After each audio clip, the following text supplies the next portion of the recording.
Good morning, everyone. Happy Friday. Here we are, another Film Threat live cast with myself, Chris Gore from Film Threat. Hope you're doing well. A bunch of movies open this weekend. Yeah, I know we're all excited about the Batman. I am extremely excited about the Batman. If you can see my shirt here, it's our Film Threat bat. It's shaped like a bat. Maybe if you can tell, if you're watching right now, you might be listening to this podcast. But welcome to the Film Threat Podcast. And we are going to today talk about Studio 666. And I'm excited to talk to you. So post your comments, your questions, join the chat, and welcome to the show. Here we are.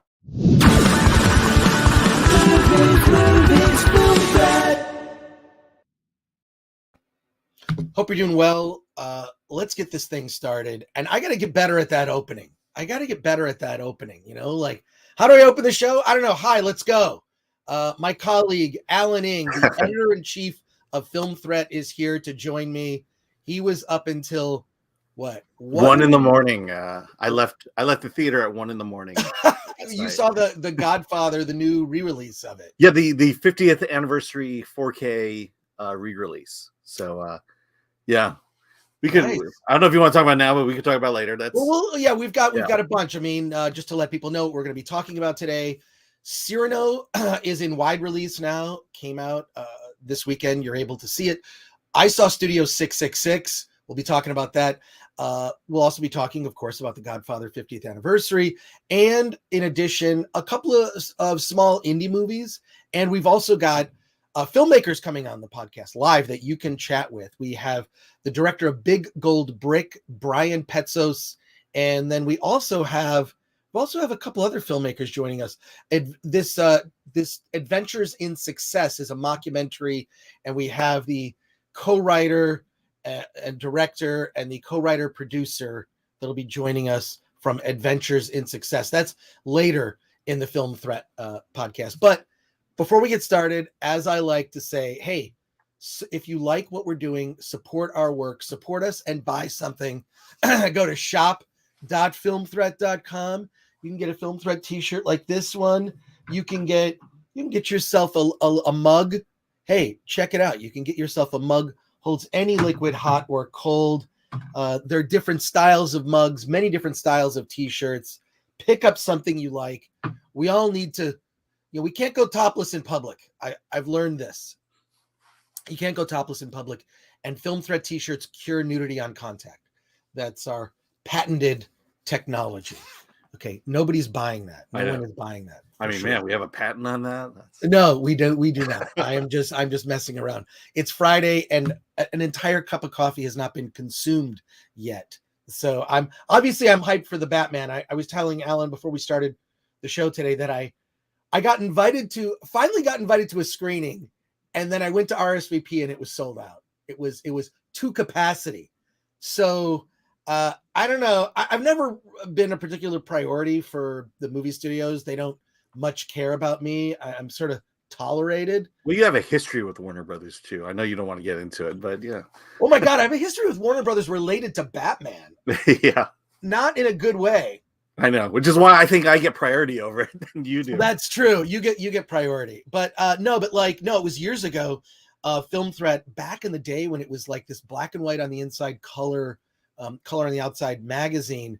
I went into, this is before the days of, this is the 1989 Batman. And I smuggled in a camera into the movie theater, and I took photos of the trailer so I could put pictures in an issue of Film Threat. And they're black and white pictures, and I had to have them. There are no digital cameras. I had to have them developed. So not only did I take this little disposable camera, take the pictures of like Jack Nicholson as the Joker, and kind of did the best I could, and I kind of tried to make sure that they didn't look too warped from the screen. Literally taking photos off a screen, and then I did a story in Film Threat on the on the 89 Batman. And then when Batman Returns came out, what was weird. When Batman Returns came out, we did a cover story in Film Threat, And I did two things. One, Warner Brothers gave us no access whatsoever. I was like, hey, I want to cover this movie. I'm a huge Batman fan. Gave us no access. So I hired two guys who were on the set as extras to write about their experience. So I did that. And then a buddy of mine at the time was a deputy district attorney for the city of Los Angeles. And I had him go through the 1989 Batman and make a list of all the crimes that he committed as a vigilante. And then he went into detail about how he would prosecute someone if he actually did all those things. Wow. So this is what you do when you don't have not that I care if I get access, because I feel like if you get access, it just means your story is going to be lame. Right. Mm-hmm. But when you don't get access, it kind of forces you to be more creative about how you might approach covering a story. So, see, and all that would be perfectly fine today. That's except for the pictures of the trailer. I mean, we kind of, crashed the set.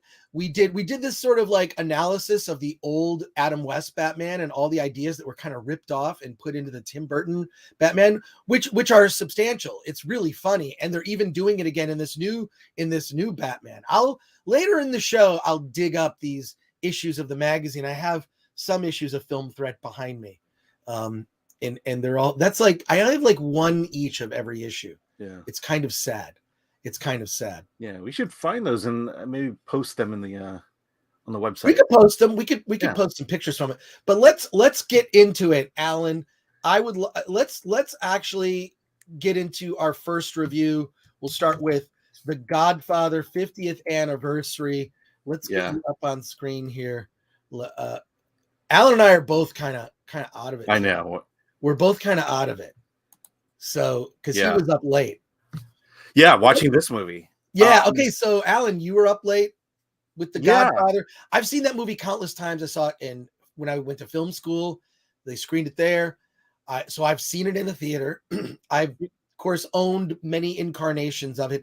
I even had they have this box set. Wait, we had this box set that was the complete Godfather. What they did is Francis Ford Coppola actually re-edited The Godfather in chronological order. The story. Oh, he did that. I thought someone else did that. I didn't realize. Yeah, no, it's weird. Yeah. But it was made for television. For TV, they were like, it's too confusing. Just edit it so it's chronological. So he took Godfather 2, the original Godfather, and then just edited them as one chronological story. And it came out as a VHS box set that I have. I mean, it's an interesting experiment, but you actually went to see The Godfather in a theater. It's the 50th anniversary edition. Yeah. And then also there's a version now that you don't have yet, and it's the 4K UHD version. And that's essentially what the screening was. It's a fully restored version of the film. So and I would say they more or less cleaned it up than restored it. I think the prints are still pretty good. They just got rid of scratches, dust. They had I think when watching it, if you want to talk about the restoration, watching the darkness, the opening scenes looks a little weird. I don't think they could, I get technical here, but when you're shooting that dark on film, it's very grainy.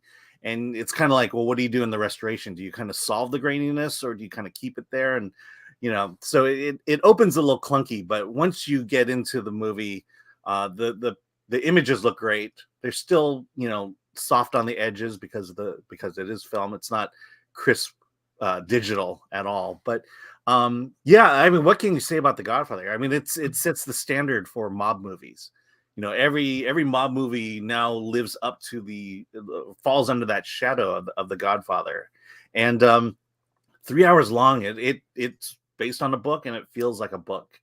By the time you're at the end, you forgot that, Michael was at one point in Italy and had a wife, and it's like, what can you say about The Godfather? I think it's just a joy to watch on the screen. And then I'll just say that, the movie is so great that, you could just, if it shows up on TV, I'm just going to sit down and watch it no matter where it starts. Yeah. No, I'm with you right there. Having seen it so many times, and it's also almost a movie that is fun to watch with family. because you're looking at all the sort of moral choices and the journey that Michael goes through. I think is amazing. He comes, he doesn't want anything to do with the family mob business. He's a war hero, right? Come back from the war, and he kind of wants to keep his distance, but once his family is put at risk, his father, there's an attempted assassination on his father, then there's that turn, right? Yeah. That change where he ends up, he sort of, ends up being groomed into this leadership role, and you see that in him. And one of my favorite parts of The Godfather, absolute favorite scenes, is when he's in the restaurant, right? And with what's his name, Salieri, and no, not Salieri. That's Amadeus. That's right. Honestly, it's not Toronto. I haven't had enough coffee. Oh, Salazzo. No, it's not Salazzo. Is it Salazzo? Yeah. And then you just saw the movie last night. You should know. I know. Anyways, he's in there with the mob boss that put the hit on his dad, and he's in there with the corrupt cop, right? And there's this moment where he goes into the bathroom and he gets the gun that's been hidden for him, and he comes back to the table, and they don't cut to anyone else. It's just on Michael the whole time, right? Al Pacino. And you see him, and this is a thing they don't do in a lot of modern movies, showing characters thinking. Yeah.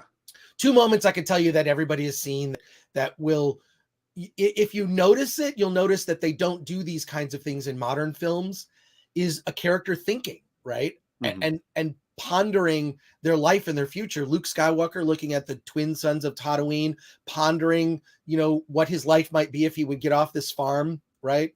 And Michael Corleone sitting at the table with the corrupt cop and the mafia boss who tried to put a hit on his dad, thinking about he's about to commit murder, which, look, they're a religious family, right?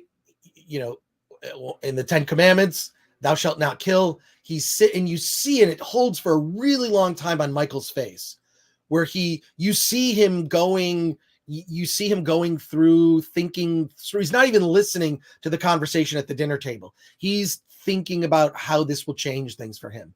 And then boom, it's like this, he just gets up, shoots.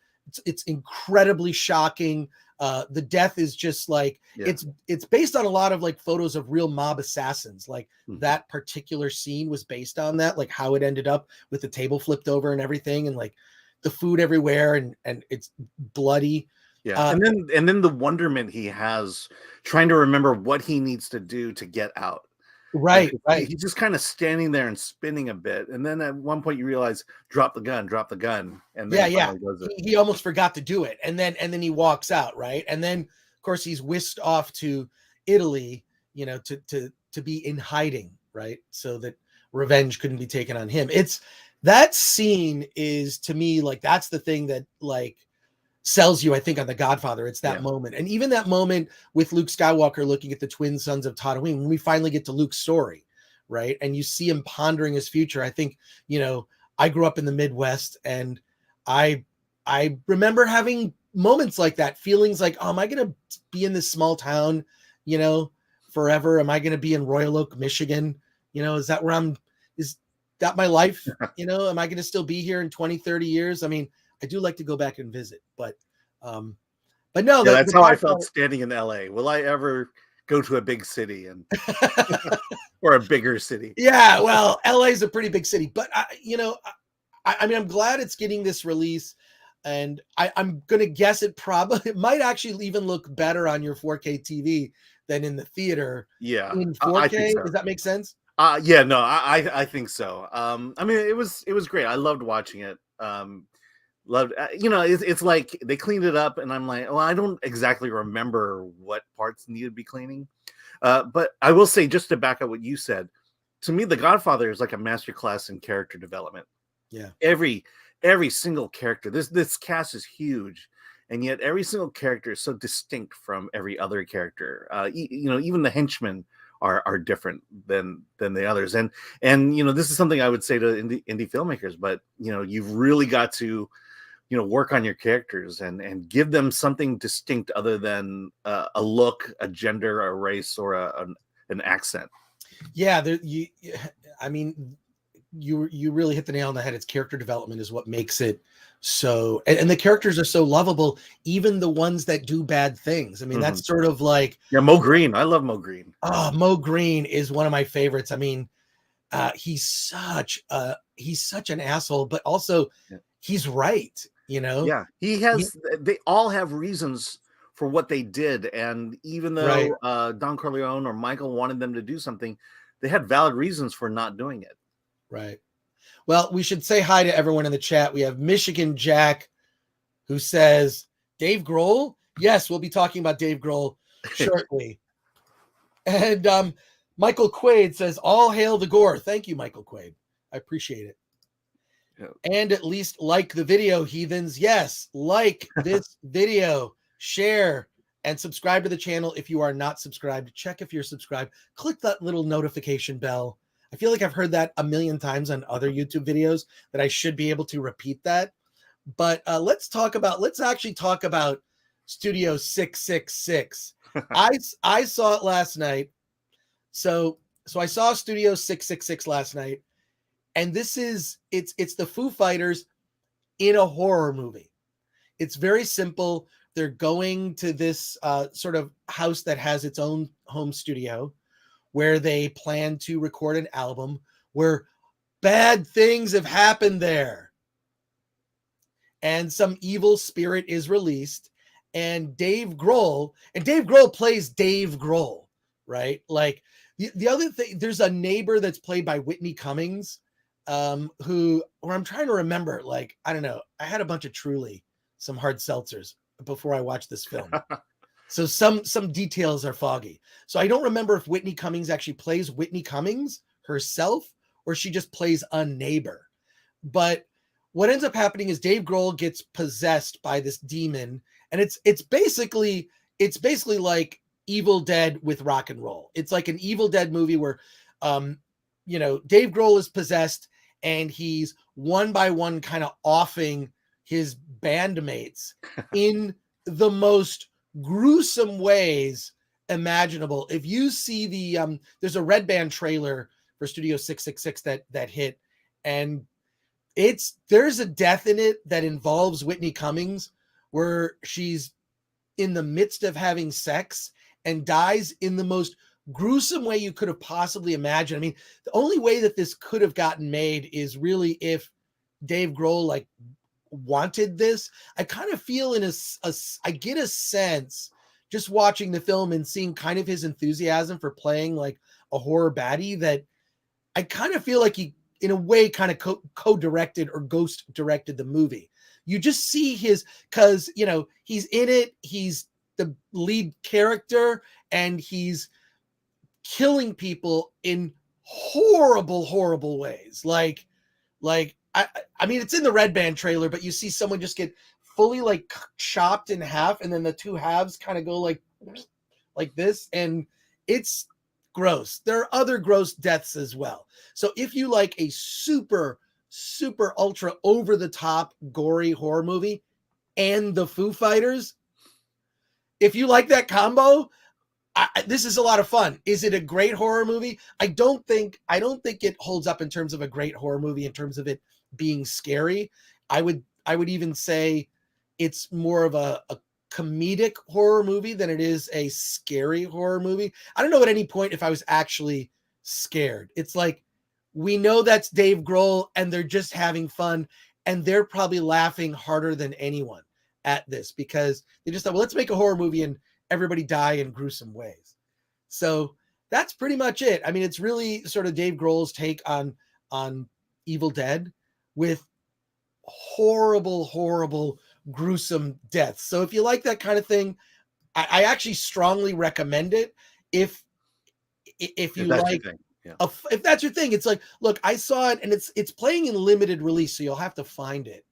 But you know that the audience that was there, God, I sat next to these two women who laughed at everything, even the things that were not funny. It's like, okay, laugh when it's funny. They just laughed at everything somebody said. I'm pretty sure they had some edibles or they were high, which is fine. Why would you not see this movie? I mean, well, I think people laugh because they're nervous sometimes, or they're, that's their coping mechanism for what they're Right, saying. right. I mean, when my daughter saw Suicide Squad, yes, I took her to see Suicide Squad. She was just, every time someone died, she would just kind of laugh, and to the point where I think I'm raising a psychopath. Yeah, you might be, but putting that comment aside, but look, I had a lot of fun. I Yeah. do recommend. Look, I enjoyed myself quite a bit at happy hour at the Yard House before I walked into the movie. So that's what I did, and Yeah. I'm 100% certain that the women sitting next to me, they were high. So it's the qualifier would be, if you like the food fighters, you're a fan of the Evil Dead, you like over the top gory horror, and you like to get high and laugh at movies, this is the movie for you. Yeah. It's not going to win any Oscars. Let me Yeah, just I mean, I remember seeing commercials for like Friday the 13th and even Nightmare Christmas, Nightmare on Elm Street. It's less about the scares, but more about how people die. And I think this movie is kind of in that realm. It's about the deaths more than about the scares. No, absolutely. It is more about these sort of very contrived and over the top, like gruesome, gory scenes and near death scenes. And look, that's what makes it fun. I assume that this will be out on video on demand pretty shortly. It may even be on video on demand, or what they call in theaters at home. When I scroll through my like Vudu, and I'm like, well, what's in theaters at home, right? Like, and so look, I think that's a good model for a lot of small indie movies to get released. So I chose to see it in a theater because why the hell not? Because what else is opening today? Cyrano. We'll talk about Cyrano. We'll talk about Cyrano in a minute. Yeah. But before we do that, let's actually go back into the chat here. And Michael Quaid says, I'm not really into the evil spirit terror type stuff. Look, it's not so deep into that. I feel like Evil Dead does a really good job of that. And this is just like Dave Grohl's possessed. And then that's it. That's the rest of the movie. No, I mean, that's pretty much the pitch. I'm possessed and I'm going to make a movie. Yeah, exactly. And he also says that is scary as it ever gets for me is a Ryan rant. I'm sure he's talking about Ryan Cannell from RK Outpost. Cameron Belt says the only horror movie I actually liked was Cabin in the Woods. Cabin in the Woods is great. Super fun. A great horror movie with a twist. Well, the question is which one? Yeah, exactly. Henning Allers says, hello and good morning from Germany. Hello. Hey, hello, Germany. Guten Hope Tag. You're doing well. And I'm not even looking at these comments before I post them, but Zaxi says, I might have to check this movie out, like the more comedic horror movie. And I do enjoy the Foo Fighters. Look, it's all the things you love. Foo Fighters, horror, a movie that you don't have to pay attention to fully so you can actually have some, adult beverage or something to expand the experience. Up to you. Every time you say Foo Fighters, I'm reminded of Robot Chicken, Mr. T, and the Foo Fighters, because Mr. T doesn't like fighting no foos. Oh my God. And Henning Aller says sounds like real fun. Yeah. It was. I thought it was a lot of fun. I would strongly recommend it with the qualifiers, right? Recommend it with, if you like the Foo Fighters, you like over the top horror, you don't mind like really gruesome over the top gore, and you like to see a movie where you don't have to 100% pay attention, which means you can, I don't know, have an edible or do whatever it is that you like to do. You'll enjoy it. So There you are. Let's move on. Cyrano. Now, this is a movie, Alan, I think you're going to talk about Cyrano. I saw Cyrano also, but I'm going to let you take the lead on that. I mean, I'll admit, I saw it on my laptop because, the movie came out a while ago, and, for us critics, they wanted us to get it kind of in that award contention, FYC. Right. And, so it's the story of Cyrano. Instead of a guy with a long nose, we have Peter Dinklage, a little person. And he's in love with Roxanne. We have Christian, who's also in love with her. She is infatuated somewhat with Christian. And so Christian asks Cyrano to help him speak words that would woo the Roxanne. And so it's pretty much Cyrano. I think the big twist here is not just, kind of changing the Cyrano character a bit, but also it's a musical. And I think honestly that's my biggest point of contention with this movie. Why is it a musical? I think the drama, the poetry is just good enough. The music to me was just it's what I call sing talking.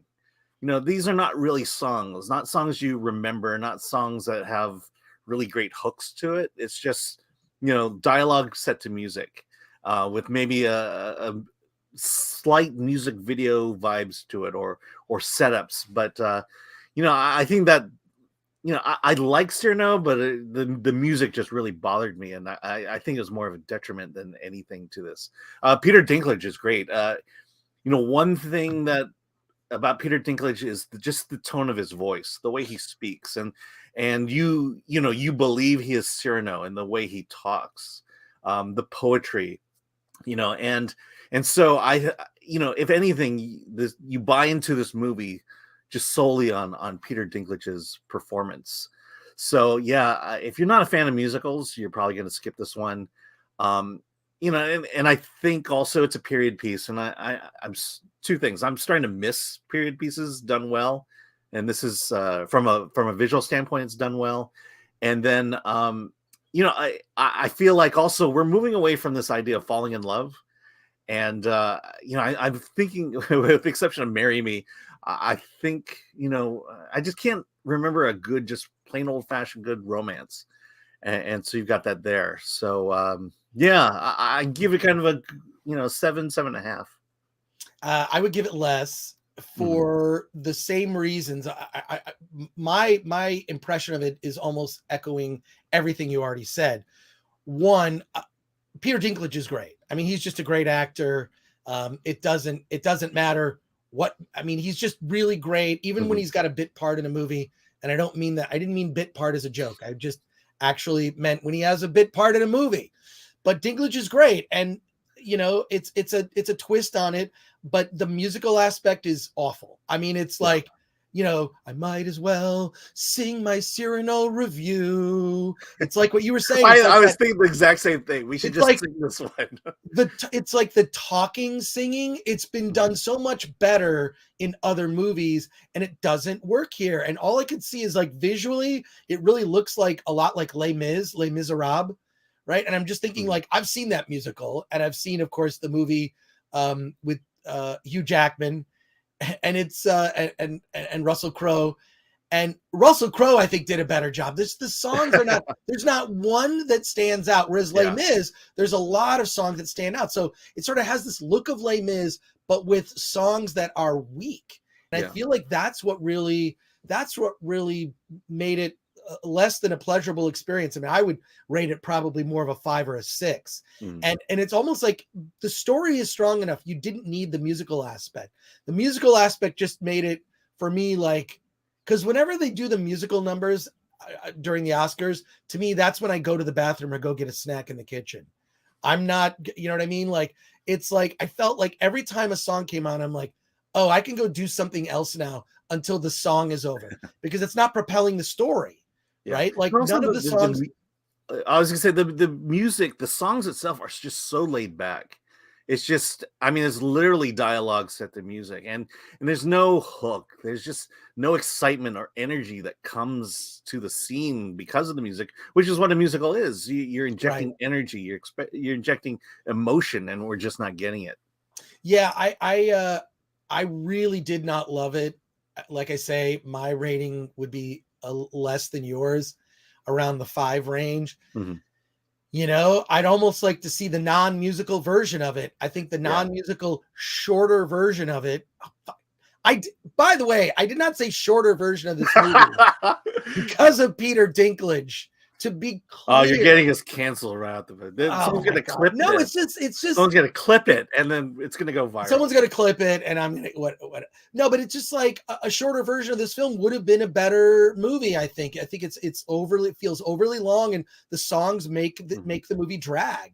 Right? It just, and you're right. Like, I'm a little annoyed that, like, I almost feel like Hollywood has become so cynical that they can't even do romance right. I mean, I think Marry Me, which is not a great movie, it's just sort of an okay romantic comedy, you know, a movie we've seen before, but they don't make that kind of movie anymore, and Hollywood doesn't even know how to do romance. I mean, the Star Wars sequel trilogy, episodes 7, 8, and 9, there was no romance. There's like this little sexual tension between Kylo Ren and Rey that results in the lamest death kiss ever. Sorry to go back to Star Wars, but Star Wars. I was going to say, how far is it going to happen? 30 minutes. We made it 30 minutes. Made it 30 minutes without talking about Star Wars. Well, look, see, it's already happening. I'm getting canceled. Cameron Belt says Chris Gore is ableist. Or heightist. He says I'm heightist. Let me say this about the music. I tolerated the music. That's why I think my score is higher. In the Heights, the music truly annoyed me to the point where I almost walked out halfway through In the Heights. You know, that's how. So this is kind of, you know, my scale of. I think I'm so used to bad musicals that I just more or less tolerated the songs. Yeah, well, what are you gonna do? Like, oh, this is great. Geek Truth 64 says Finn followed Rey around and screamed her name a lot. Yeah, that's romance. First of all, that's true, but it's also J.J. Abrams went on to admit that they cut something out of the movie that paid that off. He was trying to tell her that he has force powers, but I don't know why he didn't do that when the times when they were just standing around talking. Yeah. Oh my God, that last Star Wars movie is not just it's not just the worst Star Wars movie. It was the worst movie of the year that it was released, and it's an embarrassment. Yeah, I will say the worst romance though is in the prequels between Anakin and even that's better. Even that's but better. Yeah, but it's still so it's I mean, clearly at that point George Lucas hadn't been on a date in a very long time. Well, that's true. I don't know. I mean, how do you romanticize being on apps looking for love and more to the point, probably looking for sex? Michael Quaid says dinklage, blah, more like drinklage. Am I right? And then also says, I would stay a lot longer, my friend, but I have a sick cat. I need to give medicine. It's a whole ordeal. Peace. Oh my gosh. Good luck. Peace to you, Michael. And I hope your cat gets better. But you know what's not going to get better? This movie Cyrano. It's going to get it. Look, I didn't completely hate it because outside of the music, you know, there's a lot going on. I thought that, you know, I thought the performances were really good. You know, and I don't know. It's And why can't people fall in love anymore? That's well, they can't. Yeah, or why can't, or even better. And no one's talked about this. The fact that like the character that falls in love with Roxanne is black, right? And it's like also who cares, interracial romance, but it's almost like interracial romance is now that's the default setting. Like that's the default. It's just like everything is that now. It's like I don't know. Can just I mean, it just seems like it's so overused that it's like, okay, we get it, Hollywood. I don't know if you're trying to push something, but we got it. It's cool to date outside of your ethnicity or whatever. And like, I think it's been that way for years and no one cares.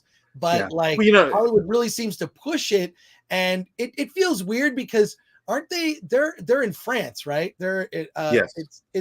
It's France and there's a war. And like, it just seemed it seemed like, okay, I guess they're really pushing this, right? But that's just the way it is on like every TV show or every commercial. It's mixed race couples, and it's like, I get it. Like no one. From my perspective, what's that? From my perspective, the interracial marriage or relationships, they're never Asian.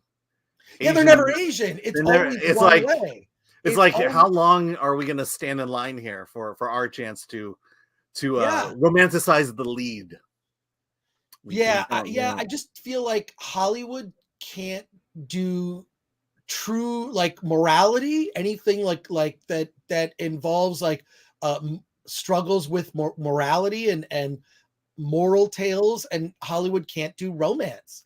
And I think maybe it's because the pool of up and coming writers have not had those experiences in real life and therefore are incapable of translating true and meaningful real experiences they've had to paper. It's all, I don't know. There's just something about it that feels very forced. Yeah. Well, I think, you know, for it to really work, I think the actor has to be well known. I mean, look at Marry Me, you know, Jennifer Lopez, Owen Wilson. we buy into it because we know Jennifer Lopez, we know her track Right. record, we know Owen Wilson, and so when this idea of an interracial relationship comes up, we don't even think about it because we just see Jennifer Lopez and Owen Wilson, Well, and it doesn't feel like it's a diversity choice at that point.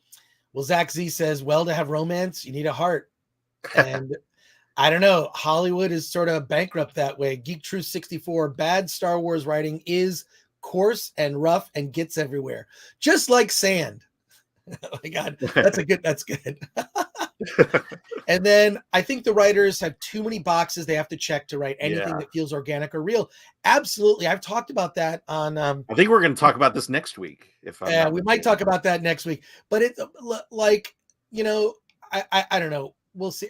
I've done this series of, videos for Film Courage, not to like stay with the Film Threat YouTube channel here, but when you're done, go check out Film Courage. I just did, I actually shot a bunch of videos this week with them, and one of them hit talking about Tolkien and the new Lord of the Rings series from Amazon. So check out that. Tolkienisms. Yeah. Well, what can you say? Anyways, now the good thing is if these movies, Studio 666, Cyrano, or The Godfather, they don't interest you, these movies opening in theaters, there are other films, other independent films that are currently available on video on demand. And we're going to talk about a couple of those. So let me I'll give you my review for Broadcast Signal Intrusion. So Broadcast Signal Intrusion is about a guy who's archiving videos. And in the course of archiving these videos, he discovers these points at which someone hijacked and pirated, and this has actually happened back in the day when that was possible, hijacked the TV airwaves and ran a video. And it leads to a mystery of girls being murdered and whatnot. It's you got to check out the trailer for this thing. It's a bizarre tone. It's truly frightening. Studio 666 was not scary. Broadcast Signal Intrusion is frightening. It's sort of part 7, part like Silence of the Lambs, but this guy becomes obsessed with and then ends up teaming up with a girl who's also obsessed with finding out who made these videos, why they made them, how they accomplish like breaking into the main TV signal, on live TV to run these videos, what it meant, who was behind this ominous mask. So someone in these videos are wearing this weird, creepy mask. What were the fate of the people who wore these masks and what happened to them? So it's this whole mystery. I really don't want to get too deep into the story of it because that's just going to ruin the joy of it. But the thing that really, really got me with this movie was the tone, was being obsessed with watching this video over and over again and discovering new details and, how that played into the fates of the people behind these masks and what happened to them. And it's one of those things where you look at it and you go, it's the number one thing I look for in a director in terms of like, well, what do they excel at? And the thing you need to excel at as a director is tone. You need to be able to express a tone successfully. And the tone is so solid throughout. It's just incredibly creepy and scary. And with a mystery that unravels like an onion in a way that you, of course, would not expect, leading you down paths you think like, oh, well, this is definitely what's going on. So I can't strongly recommend this enough. If you're looking for a really scary horror movie, this is that. And it's not traditional horror, right? It's like murder mystery on the level of like a 7, or even felt like parts of Silence of the Lambs. So strongly recommend. I don't know if we have a review on the Film Threat website, but I feel like that's one that just that I've seen recently, because I probably see at least a movie a day, if not more. And this one just really popped and stood out to me. So Yes, actually, we do have a review for it. It oh, came out last year at South by Southwest. yeah, but it's now available Yeah, commercially, so now everyone can see it. yeah. But We gave it a 5. It was Hunter. oh, well, that's wrong. Yeah. That is a wrong review. I thought it was great. But let's so Well, let there's my me ask you. recommendation. It sounds like it's somewhat a found footage, but it's a movie about finding the found footage. So to Yes, speak. it's finding the details behind the found footage. And I regret, I mean, I did see it on I have a fairly decent sized 4K TV, but I really wish I had seen this in the theater because it's just has a real creepy tone. I know you've got a movie you want to review, Alan and Yeah. Indy, but let's go to the chat really quick. Some people have some questions. Henning Aller says, Alan, thank you for your kind review on our historical movie Effigy, Oh yeah. Poison in the City, back in late 2019. Happy that I found Film Threat's YouTube channel via Midnight's Edge. Yes, Midnight's Edge. I need to get on Midnight's Edge again. Need to be on Midnight's Edge. I don't know this channel. Yeah. Midnight's Edge is a channel of film obsessives, not unlike you and I, Alan. And they're just a great group of people over at Midnight's Edge. Maybe I'll be on next week to talk about the Batman. And there you go. Here we go. Effigy, I'll just say Effigy. I like it. It's a low budget period piece, and that's something very difficult to pull off. And it's got a little mystery in there too, which I like. Cool. Let's next comment. Graham Robbins says, I remember the Captain Midnight signal hijacking. It was so weird. Yeah, the signal hijacking thing is a thing that really happened. I mean, I remember hearing about stuff like that like in the 80s, and it just happened because the technology, it was possible to do. And it's also even a plot point in the movie Used Cars, directed by Robert Zemeckis. I don't know if you remember the movie Used Cars. There's a thing where they hijack the signal in the middle of like this football game to advertise their used car lot. It's hysterical. It's a great scene. But that movie with Kurt Russell, you could not make that movie today. And great thing about that movie, it has a romance. Definitely has a romance. It's weird that like romance as a subplot is just no longer part of modern movies. Yeah, I mean, we brought that up with Moonfall. Has gone away. I mean, Moonfall. I think that's the first Roland Emmerich movie I saw that didn't have a romance in it of some sort. Yeah, no, it was weird. Where it's like it could have had one. Let's see. Bradley Bormeister says that the disabled community stands with you, Chris. Thank you very much. I appreciate that. And Max Headroom was the big one, right? I think so. That was but that was like fake hijacking, right? Wasn't that fake? Mm-hmm. It's part of the whole thing. Hey, we have a super chat from Mark Perkins. Oh, hey. Thank you for the $5 super chat, Mark. Thank you. Have you heard of the Backrooms? It's an indie found footage video on YouTube. I have not heard of that. Post the link. I will check it out after our live stream. The Backrooms. Oh, that sounds really cool. But yeah, broadcast signal intrusion is kind of all about that world. And it's sort of the very definition of going down a rabbit hole. So yeah, Mark also says very eerie. Thank you for the $5 super chat, Mark. We appreciate it. Alan, now you've got a film that you'd like to talk about. Yes, God of Dreams.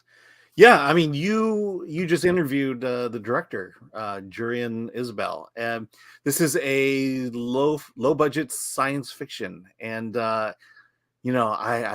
love it so much just because of everything it stands for in terms of independent filmmaking. It's true science fiction. Just a real brief synopsis. Not too far distant future, the government has outlawed dreaming, and in doing so, to make this happen, all the citizens of the United States have to take a pill which inhibits the ability to dream. It's kind of funny, but the opening scene is two African Americans getting pulled over in a car by the cops, and they don't have drugs on them, and that's what gets them into trouble. And so everyone has to take these pills because dreaming causes rebellion, supposedly. And as the characters go along, the things get worse, where the government can now not only force you to take the drug, but execute you on spot for not taking the drug.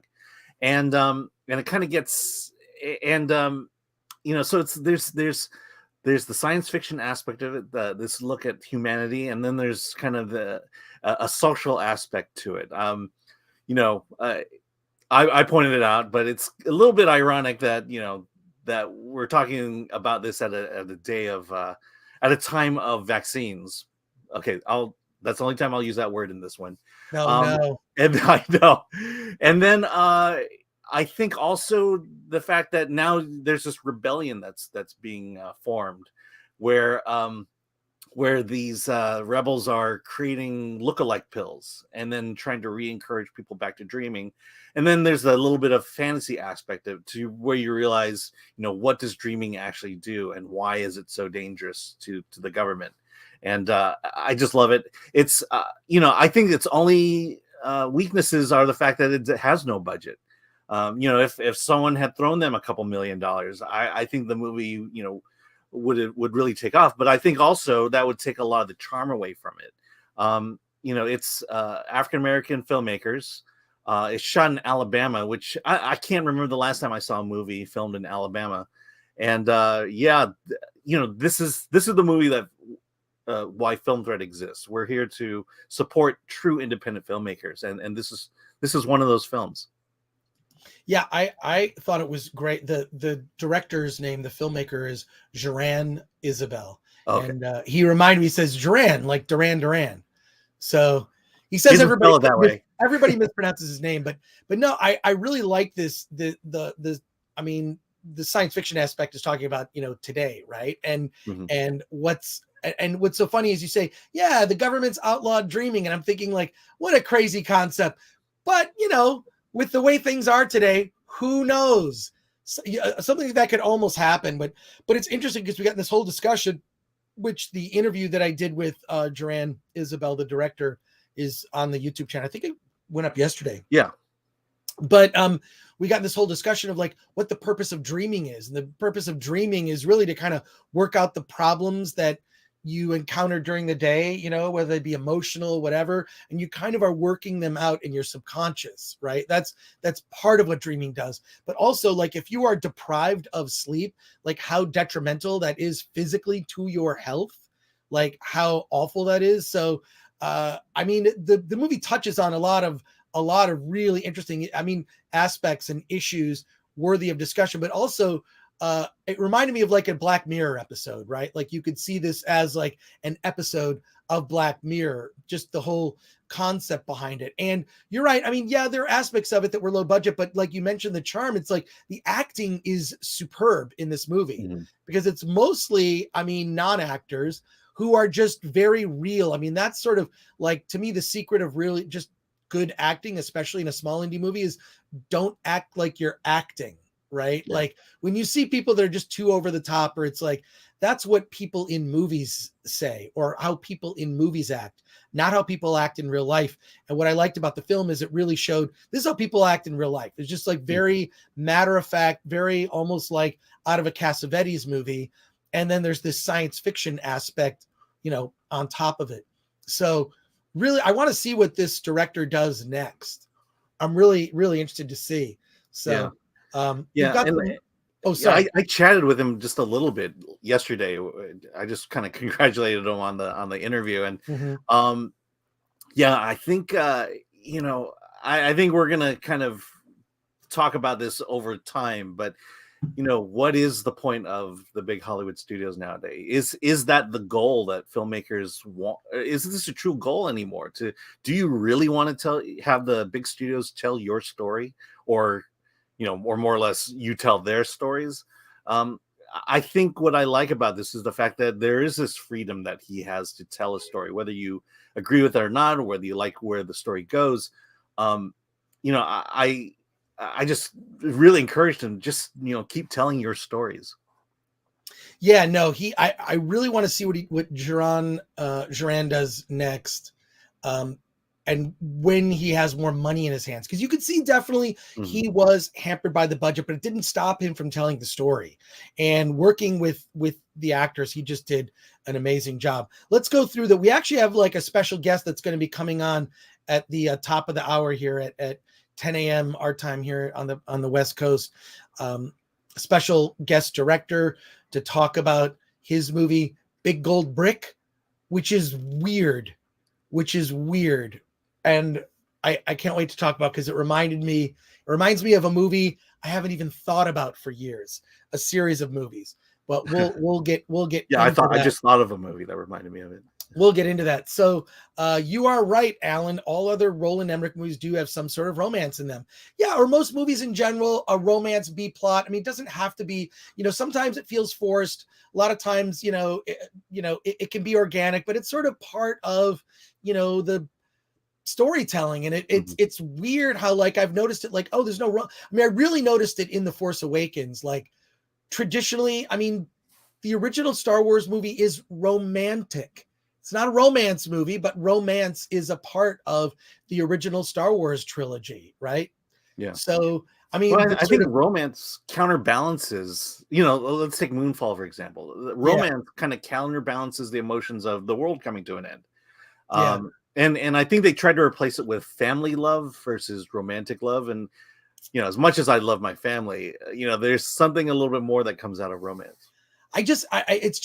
I wonder, like, is there some weird thing of just like, audiences don't want that anymore? I disagree. I think they really want it. And what's weird is when I'll see it in a movie and go, oh, that's surprising, because we never see that anymore. So let's see. Blah, blah says, Chris, would you say that Studio 666 is basically a long form promo for the next Foo Fighters? Yes, I would say that. Or is it a genuine film that they happen to be in, like the old Kiss movies? I mean, I would say it's actually, based on the effort that they put in, it is definitely a genuine movie. But what's wrong with it? There is a history of bands making movies like Head with the Monkees or Help with the Beatles. I mean, the Beatles made a bunch of movies, right? The Kiss movies. So the Foo Fighters, they're like, I'm gonna guess Dave Grohl is a horror fan, because he basically did his version of Evil Dead. That's effectively what it is. But let's see. Graham Robbins says, it is sad that romance isn't a part of film as it used to be. Even films like Major League, with an ensemble cast, wove in a believable romance that was consistent with the film's tone. I mean, look, this happens in real life. Workplace romances evolve. Yeah. I just don't know why, to me, there's a lot of things wrong with the Star Wars sequels, but two of the biggest things is, one, they didn't reunite Han, Luke, and Leia to have one last adventure together.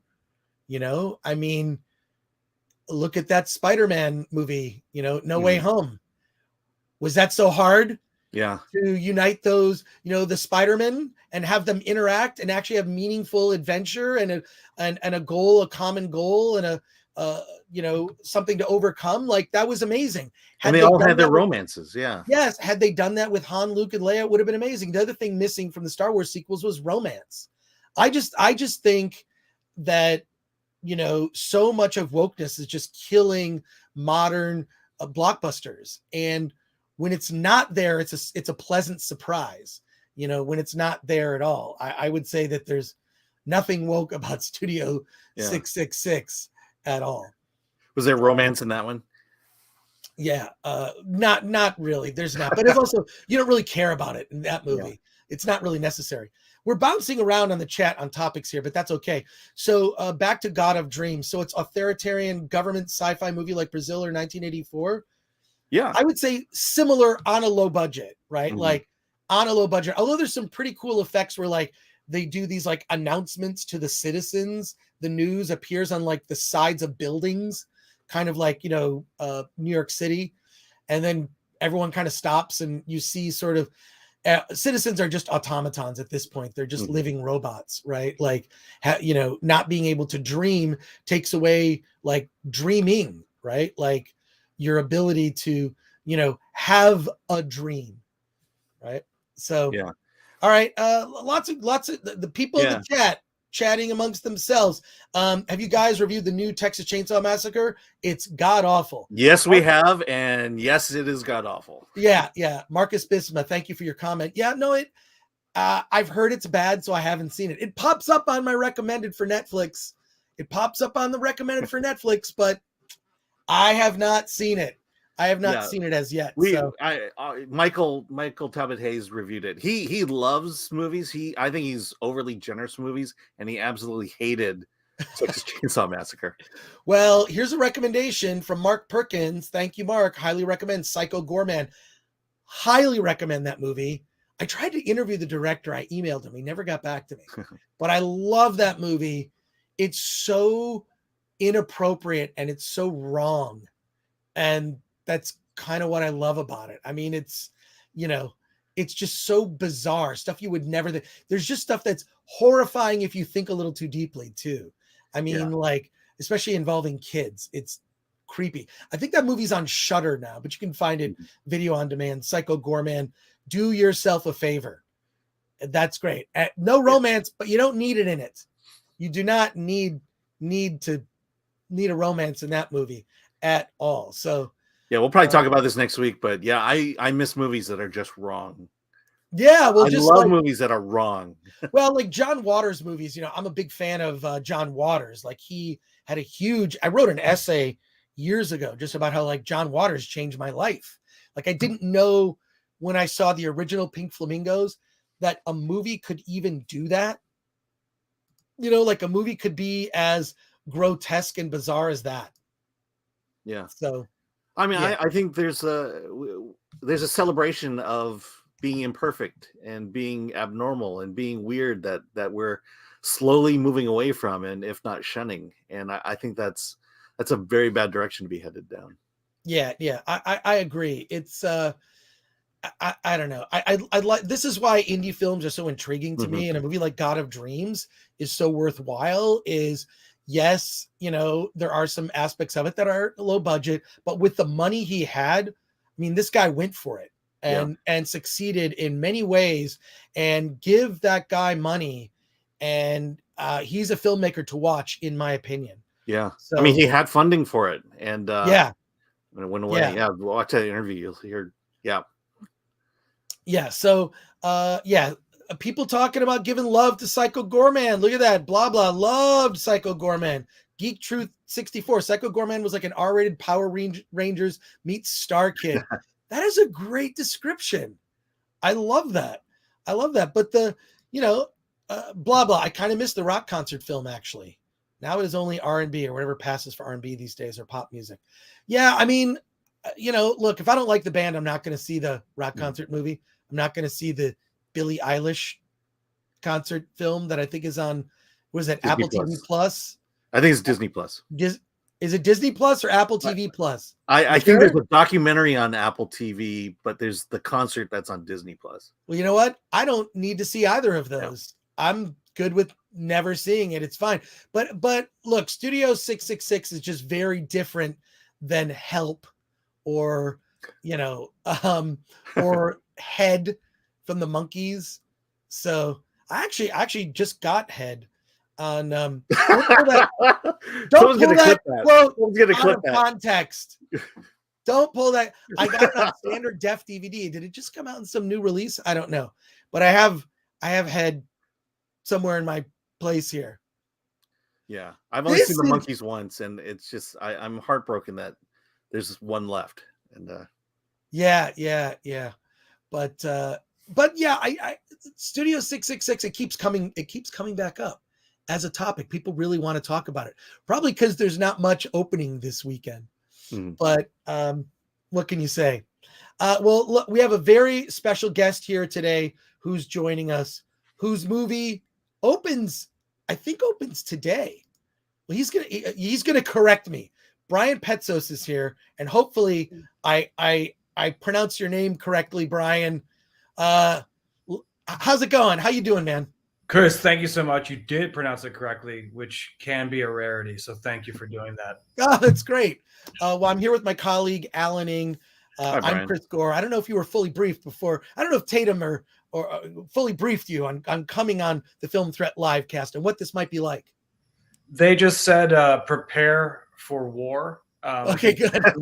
No. There was not much briefing. I a little bit of familiarity myself. So, but go ahead and teach me anything you like. Well, let's. I want our audience to know about this film, Big Gold Brick, which I believe it's out today. Is that correct? It is indeed. It is out theatrically, on demand, and digitally, hopefully everywhere. And this movie is weird. Quick plot. If I'm saying, correct me if I get anything wrong, is Andy Garcia's character gets into an accident and kind of saves the life of this kid, who then he says, well, I want to hire you to write my story. And that's the gist. That's the beginning. So then he's laid up in this house, in Andy Garcia's character's house, where then he's confronted with this bizarre cast of characters, each with their own motivations. And before he came on, I watched the movie. I'm like, what does this remind me of? This is so weird. What does it remind me of? And it reminds me of Lindsay Anderson's series of movies starring Malcolm McDowell from the 70s. He made this series of movies where this character is just trying to survive being surrounded by these bizarre people and circumstances. And that's kind of what it reminded me of. It just so I don't know if that was an influence for you. Lindsay Anderson made this trilogy called one of the movies. The first movie I think is called If, then Oh Lucky Man. The final movie is called Britannia Hospital. Yeah, yeah. And I have not thought about those movies in years. And when I watched your movie, I'm like, there's something about this film that I just like. I'm thinking of these Lindsay Anderson movies that are just bizarre. So how did this project develop? Where did the story come from? And, what were the bizarre influences? Sure. Well, people are oftentimes confused when I explain to them that the idea of sort of making a comedy, that the initial sort of influence was someone pretty close to me suffering a very serious brain injury. Oh, no. That is the actual truth. That was the initial sort of genesis. Yes, someone pretty close to me definitely went through a really tough time after this injury, and the several years that it took them to kind of have their mind start piecing itself back together were totally arduous. I've talked about it before. It's ranging from like real hallucinations, both visual and auditory, all the way to the deepest, darkest depressions. If you think you've ever been depressed, apparently this was like even worse than that. It was literally just, the brain not being able to function properly. And the immediate reaction to that is just like super intense depression. Of course, that to me sounds like ingredients for some dark comedy. So now obviously that's not what the movie is about, but that bowl was what I wanted to throw a bunch of my other ingredients into. And so that's how it all began. Well, I'm a huge fan of that genre. Just dark comedy to me just really speaks to me. And this sort of has that bizarreness, that weirdness. And a lot of that must have been, you've assembled a pretty remarkable cast. And Andy Garcia is someone, I actually worked on a movie that he did years ago. I helped him with some social media. I helped, and maybe Andy, he'll never remember this. I helped him get on Facebook. He didn't understand. He didn't understand Facebook at the time. This was years ago for a movie called At Middleton. So okay. I'm just like, hey, I'll help you guys out. Andy Garcia, one of the nicest guys, and you meet a lot of people in the industry. One of the coolest guys, nicest guy, took us all out to dinner for Cuban food, paid for everything, was incredibly magnanimous and giving, no ego about him whatsoever. I imagine he must have been an absolute joy to work with, but how did you get him to be involved in this project? Sure. So, I had done 2 short films prior to this, called Ticky Tacky and Lightning Face, both of them starring Mr. Oscar Isaac. And so Oscar was sort of the first person involved, because Lightning Face and this script, we kind of sort of developed those 2 things together. Not that they're really related. They sort of paint in some of the same colors, but they're not, I can't call Lightning Face like a proof of concept for Big Gold Brick. That wouldn't be accurate. But so Oscar was sort of the first at the table. And, I think that helped quite a bit in terms of, both on the financing side and with talent. And, when the agencies sort of got a hold of it, those 2 shorts were pretty widely circulated. in fact, I think Film Threat covered. We reviewed it. We reviewed it. I remember because I remember just visually it was so striking just from the stills. Okay, right. So yeah, so it was my producing partner would be like, oh, I was just at a meeting at fill in the blank, whatever, and all the execs had seen Lightning Face, and this is when we were first getting the script out. So that was having that sort of welcome mat laid out was very helpful. And Andy and Emery at the time, they were both at CAA, and it's these conversations. It seems like it takes a long time, but then in retrospect, it's like that didn't take that long. And next thing I know, I get a call from Andy Garcia saying, let's talk about your script. And I was petrified because I was such an Andy Garcia fan, and he was someone I really, the idea of Andy to me, the Andy who's been in all these films over all this time, playing this role was so exciting to me, that sort of juxtaposition. And so when he wanted to talk seriously about the part, I was intimidation is the first word I would use. And that probably carried over, the first little bit of shooting, and gradually, I love him so dearly. He's amazing. He's funny. He's incredible. All the things that you said before. And I'm just glad he decided to step into my life in this way. So very thankful. Well, I'm not like bragging about like went out to dinner with Andy Garcia. These things are rare, but here's a rare where I get to talk to someone who worked with him, and you confirm he's such a great actor and just also a great person. That's not always true. I want to let you know we're live streaming this on YouTube. There are people in our chat. If you have questions for Brian Petzos about his movie Big Gold Brick, post them in the chat right now. We've already got some comments here. Blah blah says Garcia is a fantastic actor. We all agree. Who does not agree with that? As is Oscar Isaac. He's in my short list of incredible actors who are really breaking out. And he also goes on to say, it's been a pleasure watching Oscar over the past 10 years, plus watching him just explode on the scene. You've worked with Oscar Isaac. Okay. And Oscar's one of those guys where like, even if he's in a movie that's not so great, like he's always great, but there are so many roles when he gets to shine. I'm really looking forward to Moon Knight. I think that he's going to be great in that. That's pretty much like Marvel's Batman, but also that little thing called Moon Knight. That little thing called Moon Knight. Hey, little TV series. Yeah, little series. And then God, Ex Machina is one of those things where it came out years ago. People still talk about that movie. It's such a powerful performance, and it's so incredible. But you work with them on that short, which I think came out around the same time as Ex Machina, if I recall. Probably ish. Yeah. He's so incredible in Ex Machina. Actually, Oscar's incredible in everything.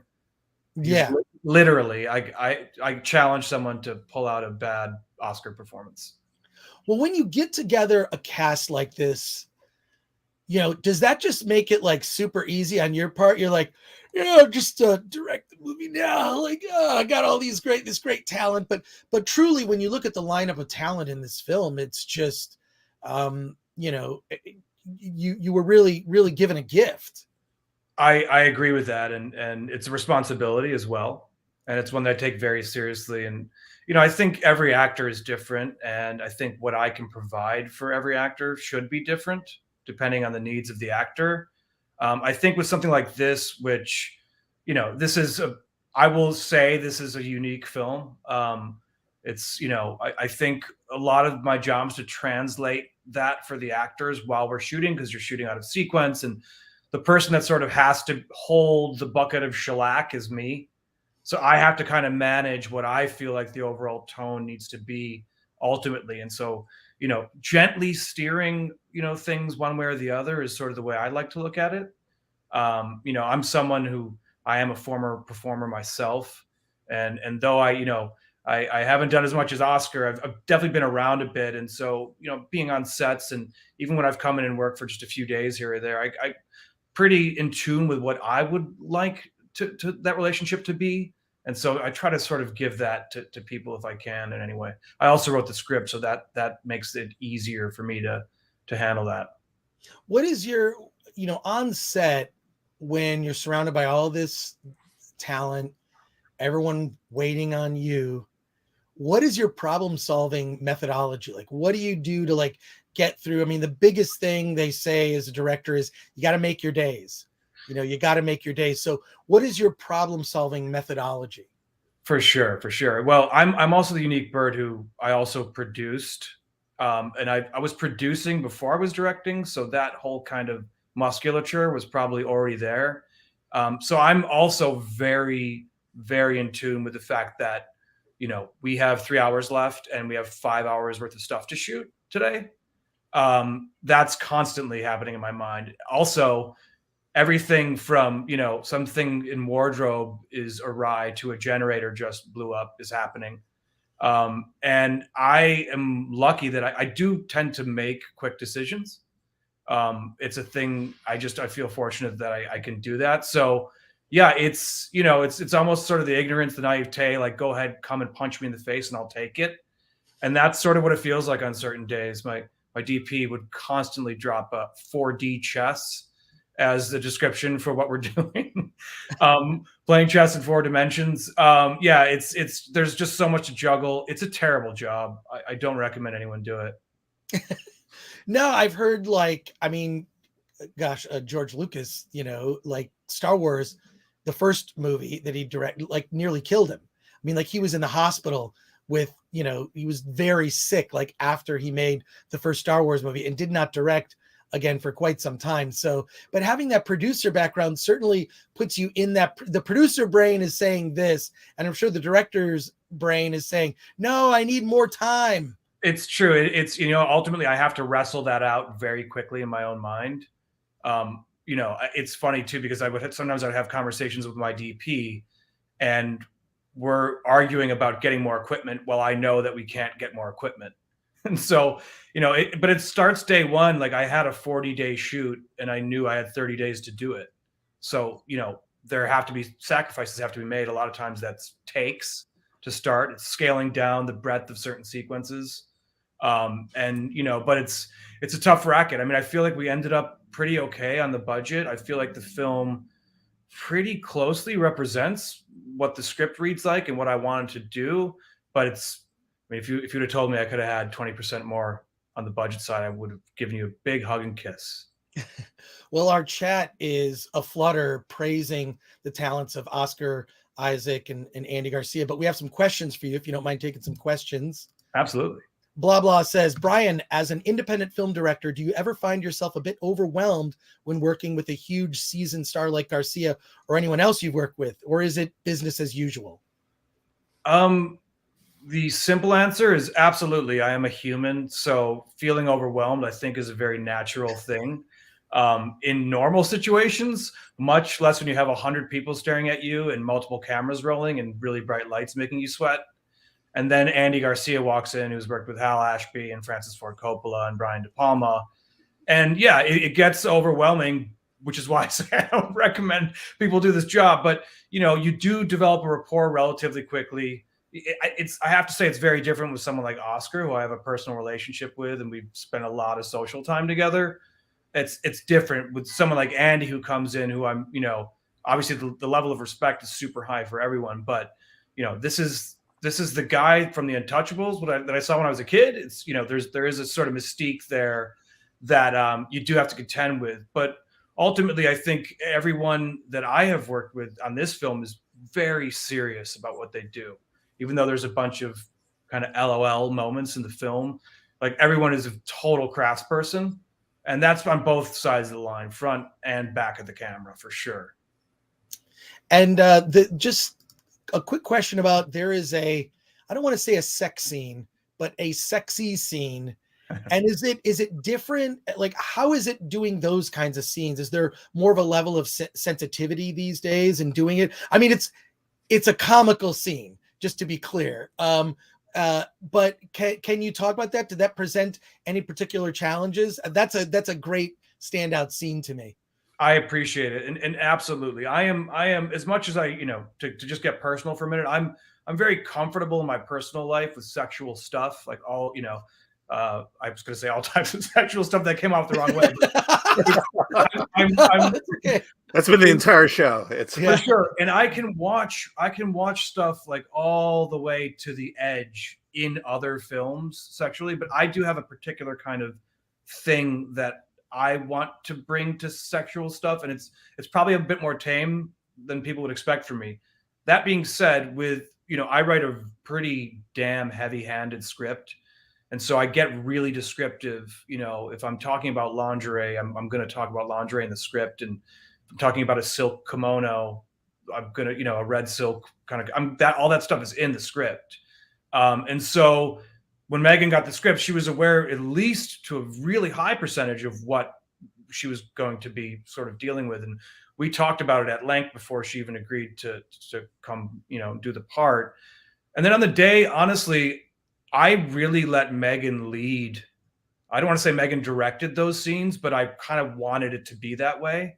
And so we would talk about, I think, some of my needs visually, and we would talk about what she was comfortable with. And then we get everyone unnecessary away, tell them to go get a Twinkie.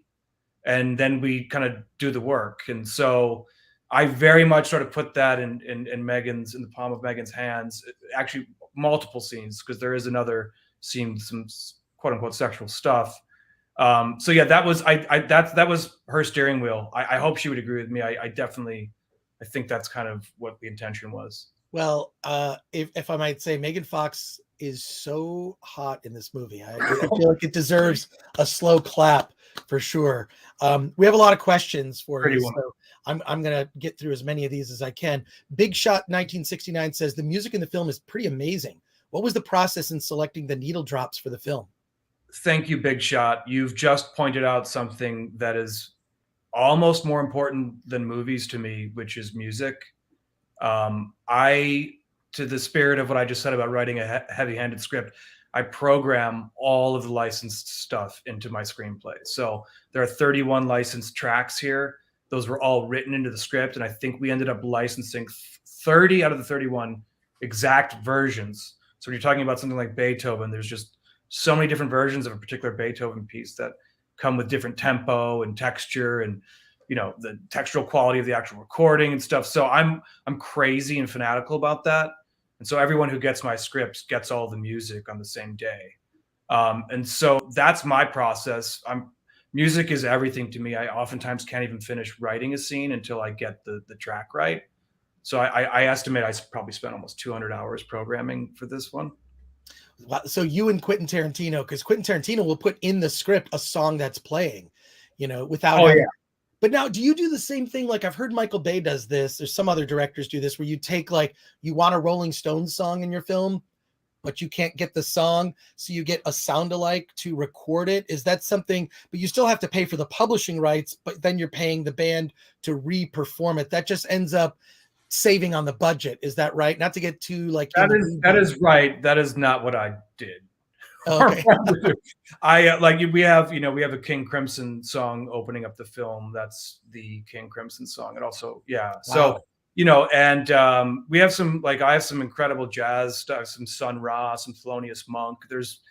It's an embarrassment of riches to me as a music fan. I've got some great early 90s death metal, Florida area specifically in the movie. And yeah, I mean, that stuff, it's everything to me, It's and our chat is a flutter now. Don't forget Edgar Wright. And Graham Robin says, hell yeah, music is important. I love listening to Danny Elfman to talk about scoring films and the passion people like him have for the craft. Yeah. Music is my number one passion, followed by film. Here's another question here from Graham Ribbons. Brian, how do you straddle the line knowing when to acquiesce to or bend the ear of someone with decades of experience like Andy Garcia versus being firm with your vision the way you want and need to direct? Yeah, I mean, it's tough with someone like Andy, who is also a director.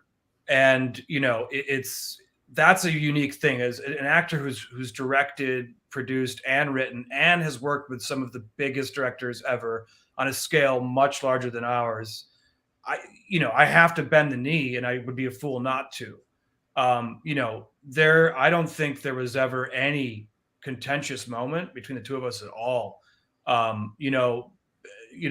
there were probably a few times where I said, Andy, let me after maybe a take or two, I said, let me just explain kind of what I'm seeing with this. And if he seemed resistant or wanting to do a very specific thing, which I'm fine with, I just also want to make sure that this thing in my head is captured. So it's just a really quick conversation off to the side, away from everybody, very quietly. And it's like, okay, cool, I got you. Let's do it. And we go in and do it. It's truly collaborative in that way. But someone like Andy, someone like Oscar, like all of them, really, they're such pros. I lean on them quite a bit. Can I ask a follow-up to that? Oh yeah. Sorry. You go ahead. I mean, I think what I like the most about the film is that relationship between Andy and Emery's characters, and how much of that was what you envisioned while writing the script, and then how much did Andy and Emery kind of form and shape this? I wouldn't call them buddies, but there's a buddy aspect to their relationship. Absolutely. I mean, look, to one degree, I think it's impossible for the film that was in your mind to actually ever be replicated, because it's intangible. But there are moments where I'm on set and I'm like, holy crap, this scene feels so much like what I imagined, and you get chills. And so there were a lot of those moments. Andy and Emery I had a ton of conversations with Andy beforehand. Emery and I had a ton of conversations and spent a lot of time physically together before we went to Toronto. But Andy and Emery met day one working together. And I was fine with that because they don't know each other initially.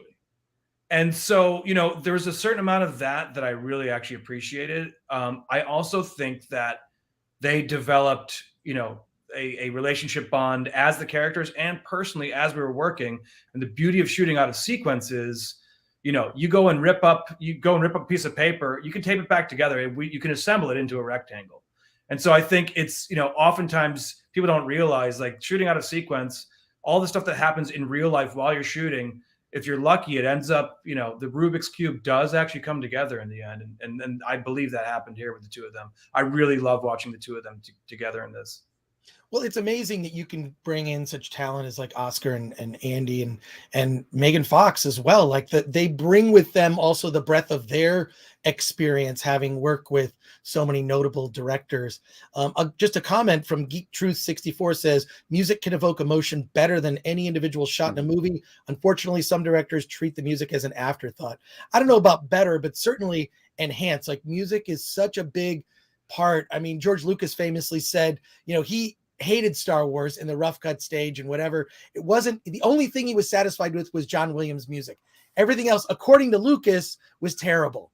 So, I mean, I remember, I believe Kubrick said that movies are music and images and no one remembers dialogue. And, and I mean, I don't know if anyone's heard of him. But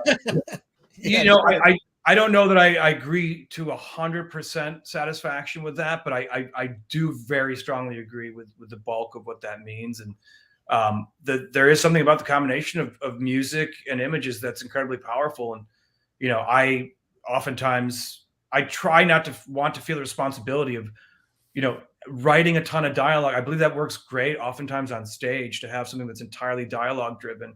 To me, like, getting to the point where I wanted to write pictures and not people saying fun stuff to each other it took a long time as a writer. Great. We have another question here for you. So let's get this comment in from Blah Blah. Says, Brian, how do you handle a situation where an actor wants to pull an Ed Norton and try to take over, or is insistent on adding their flavor? No disrespect to Ed Norton, by the way, love his work. So I don't know if that was something you encountered on this project, but like, to Blah Blah's question, how do you handle something like that? Yeah, I mean, I've not had to deal with that. Again, I think someone like Andy, with as much experience as he has and having directed, there were moments where, he would pull me aside and, share his thought on some of the actual sort of directing stuff.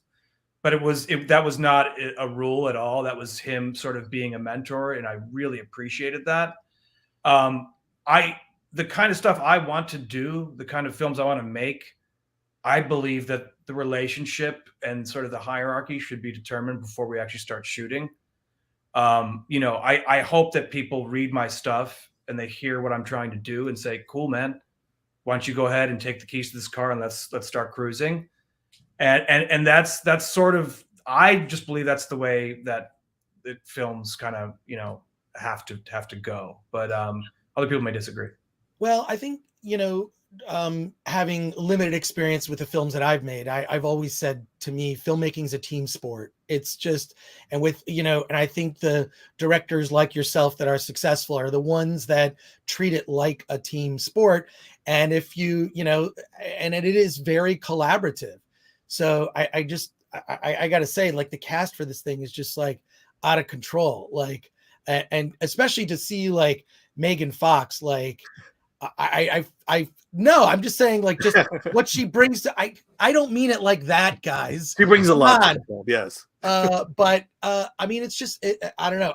That's why it's like one of my like favorite film series for years, hadn't even thought about, and your movie brought it to mind because it had that kind of special comedic weirdness. I mean, in a good way. We've got more comments here. I know you only can stay on a few more minutes, so I'll go through the comments if you have any comments back. Sure. But Geek True 64 says, I suppose it depends on how good the shot is, how good the actor is, and how good the music is. But you are right, Brian. I tend to remember the music over the dialogue many times, confirming what you said. Graham Robin says, I think Guy Ritchie does or can do a splendid job of blending dialogue, visuals, scoring music. And blah blah says, some directors are very focused and driven. Some like the collaborative process. I was just curious. Yeah, I mean, it's like, you know, look, you're the leader. You know, you're the leader on the set. You set the tone, right? So, I mean, look, I this is an absolutely collaborative medium, but there should be only one director, or if it's a directing duo. I don't know if there have been many directing trios, but I really believe that is just cinema is that is sort of the way it's sort of designed.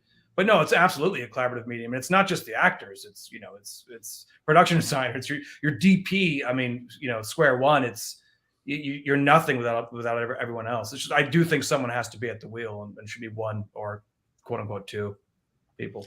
Well, Brian Petzos, writer-director of Big Gold Brick, thank you for joining us on the Film Threat podcast today. It's been a pleasure to talk to you. And thank you to your great questions in the chat. You guys were awesome. Thank you for that. And the movie is out in theaters today, Big Gold Brick. So you got Cyrano, Studio 666, Big Gold Brick, and it's in theaters and on demand as well. And digital. So digital and in theaters. So check out Big Gold Brick. Brian, thank you for joining us on the Film Threat podcast. I really appreciate your time. Thank you, guys. Thank you, everyone. And thanks for the great questions. I really appreciate it. All right. Take care, Brian. Have a great day. Right, guys. We'll see you. Bye. Right. Awesome. So great, man. Brian was awesome. I know, that's great. The chat had really good questions. I want to thank the chat. Thank you to everyone. Hey, they're all thanking Brian. Here you go. Thanks, Brian. Really appreciate your time. Looking forward to seeing it this evening. Oh, that's great. Thanks, Brian. Oh, that's awesome. That's awesome. We will be bringing on, so our Friday live cast shows are going to be, you know, are basically going to be a combination of like we're going to review movies that are out in theaters this weekend or movies on demand, right? We're going to talk about all of those. And in addition, we'll bring on some of the filmmakers who want to come on live and talk to you. So this is every Friday now, 9 a.m. Join us. We'll have reviews. We'll have filmmakers, and we'll chat with you. So thank you for all of your really smart comments. Graham Robin says, hell yeah, that was great. Yeah, we're going to bring on more filmmakers, and feel free, come with your questions. Come with your questions that get, you know, part of like what our goal is with Film Threat is not just to champion smaller indie movies that don't get a lot of exposure. Our other goal is to educate and to help the up and coming creators. There are people in the chat that are going to go on to be film directors, filmmakers, producers, writers, people in the industry. Bring your questions, bring your detailed questions. And if we can help you through a resource or whatnot, we are here to help you. We're here to uplift emerging new and independent filmmakers. Now, I have an announcement to make. While we were so we were going to have on the filmmakers behind the mockumentary Adventures in Success, but I just got an email from the publicist. The director took a tumble on the ice and they're headed to the hospital to get checked out. Very last minute, I'm sorry, but won't be able to do the stream today. Maybe we could reschedule for next week if he's okay. Wow, that's the most creative excuse I've heard. What? Your dog ate your homework? Up. No. First of all, I believe it. Yeah. I believe it because like Dallas, Texas is under ice and snow. That's like it's shut down the city. According to I have friends that are now in Dallas and they're in trouble right now. So blah blah says yikes. Yeah, I've actually gotten snowed in Vegas. And blah blah says, Chris, have you seen the card counter yet? I know you're super busy, so I'm just busting balls. That's right. You've bugged me about this movie before. I don't mean in a bad way. You're not bugging me at all. I have not seen the card counter. I have to see it. If it's on demand or Netflix or something easy, I will watch. I think it's on demand. I've seen it. I mean, Oscar Isaac is good, but yeah, I'm really blah on it. I can get into it. Good thing about falling on the ice is that ice is right there and better than falling in lava. So that's true. Our chat's on fire today. So we won't have our that interview. We're going to hopefully get back. We'll do that next week. We also have some other special guests that'll be coming on our live show. In addition, we're starting another show next week that's called Hollywood on the Rocks. It's a late night show. And we're going to be doing it Tuesday night. Tuesday night, I'm going to be talking about the Batman because I will have just gotten out of the Batman. Hopefully, Alan, you'll have seen it by then. Yeah, it's not looking good. Okay. Will you co-host with me next week? Yeah, we'll need to talk about that because Tuesdays are a rough night for me. So, all right. Maybe I'll get someone else. I'll get someone else. But if you could help me set that up, we're going to do a Batman non-spoiler chat Tuesday night. It'll be late, probably 11 p.m. Because I can probably do that. Yeah. The movie starts at 7. And then there's 20 minutes of trailers. I'm not getting home till 11 p.m., but we will be doing a late night chat about the Batman. It'll be non-spoiler. And then Friday next week, we'll be doing our spoiler review of the Batman. And I think there's a couple other movies opening that weekend on March 4th. What else is opening? Why would someone want to open against? I don't know. We'll research that and look it up. But blah blah says I can't seem to find it on demand. Is that the card counter? We'll see. And then also another comment. Has anyone seen Ethan Hawke's other new film, The Black Telephone, yet?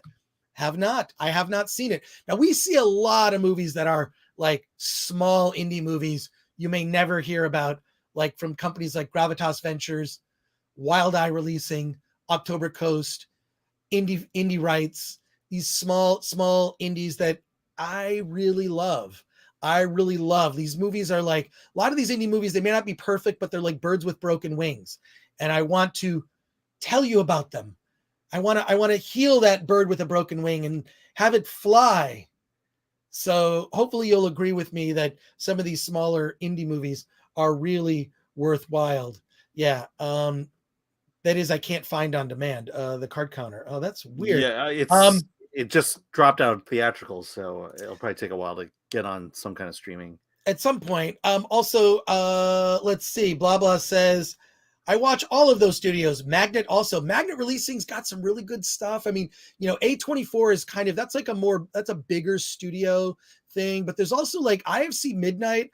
Yes, you just took the comment out of my mouth. IFC Midnight has some great stuff. I'm loving their stuff. Graham Robbins has a quick question here. He says, Chris, you ever think about doing an indie film retrospective show about older indie films? I'm thinking stuff like Bad Taste or High Strung off the top of my head. That is a great idea.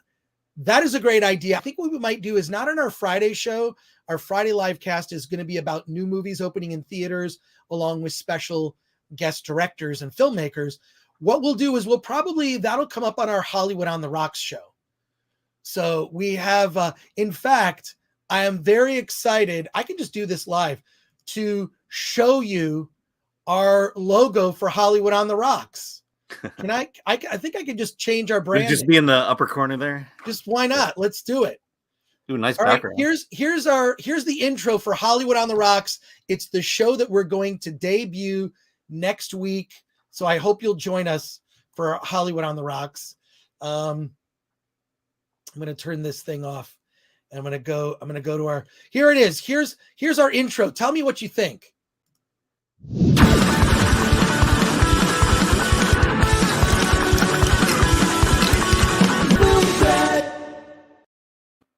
do you think? That's our logo for Hollywood on the Rocks. Any comments there? Very You cool. like it?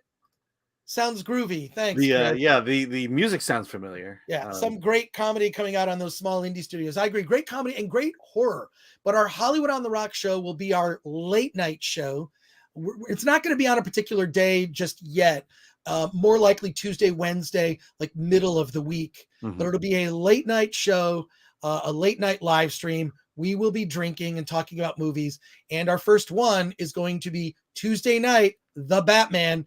Alan is going to make the little live stream graphic today. So you can, Yes. We're going to be talking about The Batman. It'll be 11 p.m. next Tuesday.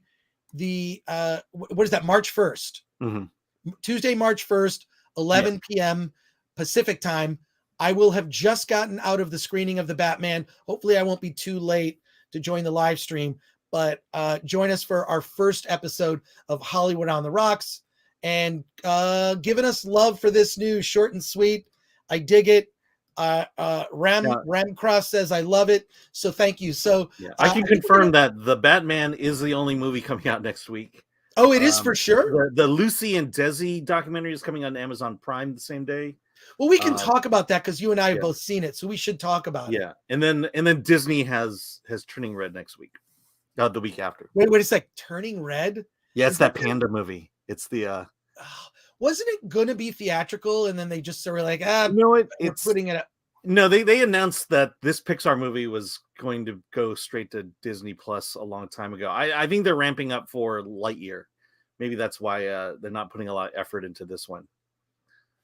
Well, there you go. And also, and this is just sort of a weird thing, I'm obsessed with this Star Wars Galaxy Hotel because it's getting so much hate because it really, what it does, here's why it's important. It profoundly expresses how Disney completely misunderstands Star Wars and what Star Wars means to people. And I want to, I don't know. God, maybe we should just do it. We should do a separate when live they stream announced this. They announced it, I got vibes of California Adventure when it first opened. Well, the first California Adventure that they ended up completely redoing. Yeah, and the reality of the fact that Disney doesn't understand their audience. They don't understand the audience. I've had more fun going to Star Wars Celebration, like the 501st will do like these Star Wars themed parties, and they've done they'll have like Jabba, and they'll have like 20 girls dressed in Slave Leia outfits. It's they'll have cocktails and Star Wars themed drinks. It all comes with a sense of humor. It's a party. You're locked in it seems very claustrophobic. You're locked in a space for 2 days in what looks like a kid's birthday party, which I have to give credit to Clownfish TV. They describe the itinerary and the activities. I don't know, Clownfish TV, they talk about a lot of pop culture stuff. So Clownfish TV talked about it, said the activities and the itinerary looked like a child's birthday party, lightsaber training. And I'm watching some of the videos. I woke up early this morning just to watch some of those videos. And it's pathetic. It really is pathetic. Geek Truth 64. I'm only interested in The Batman because of Matt Reeves. I hear you. And so bad. Drunk 3PO. Drunk 3PO following the train wreck pretty well. Drunk 3PO, Jay. I love Jay. We've never met in person, but I watch his live streams. He just seems like a really great person and really genuine. And I love it. I will crash his chat. At some point, Jay is going to have me on his show, which is great. Yeah. Clownfish has been all over it. Love Clownfish. I have no idea what they look like, Clownfish. $5,000 to sleep in a generic sci-fi ship that they bring you to in a U-Haul. Sounds like a fun time, sarcasm. It's weird. Like it looks, the Star Wars Galaxy Hotel, we might as well actually just make this, we got to make this just a topic, Alan. We got to look, we're just gonna, I'm gonna just type up a thing here. I'm gonna pull up. This was an article I posted after the D23 announcement, and so this was Disney's announcement back in 2019 at D23. Right. And So if you want to check that out, but it's not that far off. But even then, I was thinking to myself, this is a huge mistake. Here's the thing. I have had more fun at Star Wars Celebration at the unsanctioned parties, not any official gathering, unsanctioned parties put on by the 501st. Those guys are mostly like, a lot of those guys are like ex-cops, ex-military, or current firefighters or current cops. And they love to dress in all types of, outfits from the Star Wars universe.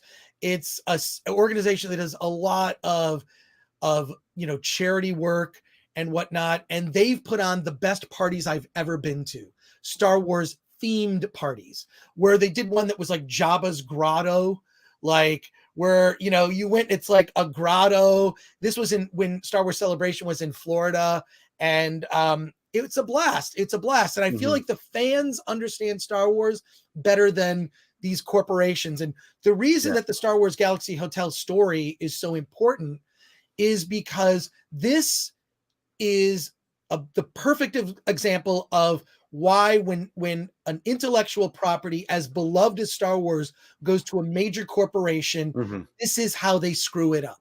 Yeah. This is how they screw it up every time. And this is something that is a home run. One, they vastly overestimated people's love of the Star Wars sequel trilogy. Nobody loved it. I think the consensus is, even for the people who were fans of the films, and I have very controversial opinions about the Star Wars sequels. I liked aspects of The Last Jedi. That's a conversation for another time. Yeah. Don't kill me in the chat. But I've talked about it. I despised The Force Awakens. They didn't reunite Han, Luke, and Leia, and they killed Han Solo in a horrible way. I felt like Rian Johnson did the best he could to correct the ship, to right the ship, and then J.J. Abrams shit the bed on the third film. He discarded it basically, and it's an embarrassment. It's an embarrassment. It is that is an example and should be taught in film classes how not to bring back a franchise. Yeah. When Carrie Fisher, they should have made that first Star Wars movie, The Force Awakens. It should have been all about Han, Luke, and Leia, and should have been kind of closing the chapter on their story and introducing new characters that would feature more prominently in the second two films, where they would kind of fade into the background. And there's no reason to have killed Han, Luke, and Leia. They could have ridden off into the sunset, and they should have done something like Peter Jackson did, and they could have shot those movies back to back. They could have shot the Star Wars sequels, all three movies back to back, with Carrie Fisher, Harrison Ford, Billy D. Williams, Mark Hamill. It's disgusting. And I know it comes up maybe a little too often, but it's an example of a corporation screwing something up. The Star Wars Galaxy Hotel is an example of how bad this is. I'm watching. Let me tell you exactly why this will fail. First, the price, $5,000 a night. No one can afford it. Yeah. And then those who can afford $5,000 a night, what percentage of those people are so into Star Wars that they want to have an interactive experience and are comfortable with having an interactive experience? And that slice of the population, of the market share, is so small that this cannot sustain itself over time. No, I completely agree. Some quick comments here. Blah, blah. Technically, it is a decent made film. I think it's the best made film. It's the best cinematography. It feels like a real movie, whereas The Force Awakens feels like a movie made for television. It feels like an episode of a television series. And J.J. Abrams coming from television, that makes a lot of sense. And the third film is an abomination. But I hate the propaganda weaved into the storyline. I agree. It's heavy-handed. There's the wokeness that invaded The Last Jedi is the weakest part. It's just unnecessary. Star Wars already has woven into it themes about life, war, whatnot. I mean, look, Return of the Jedi and the battle with the Ewoks on the moon of Endor. It's not Endor, it's the moon of Endor, people.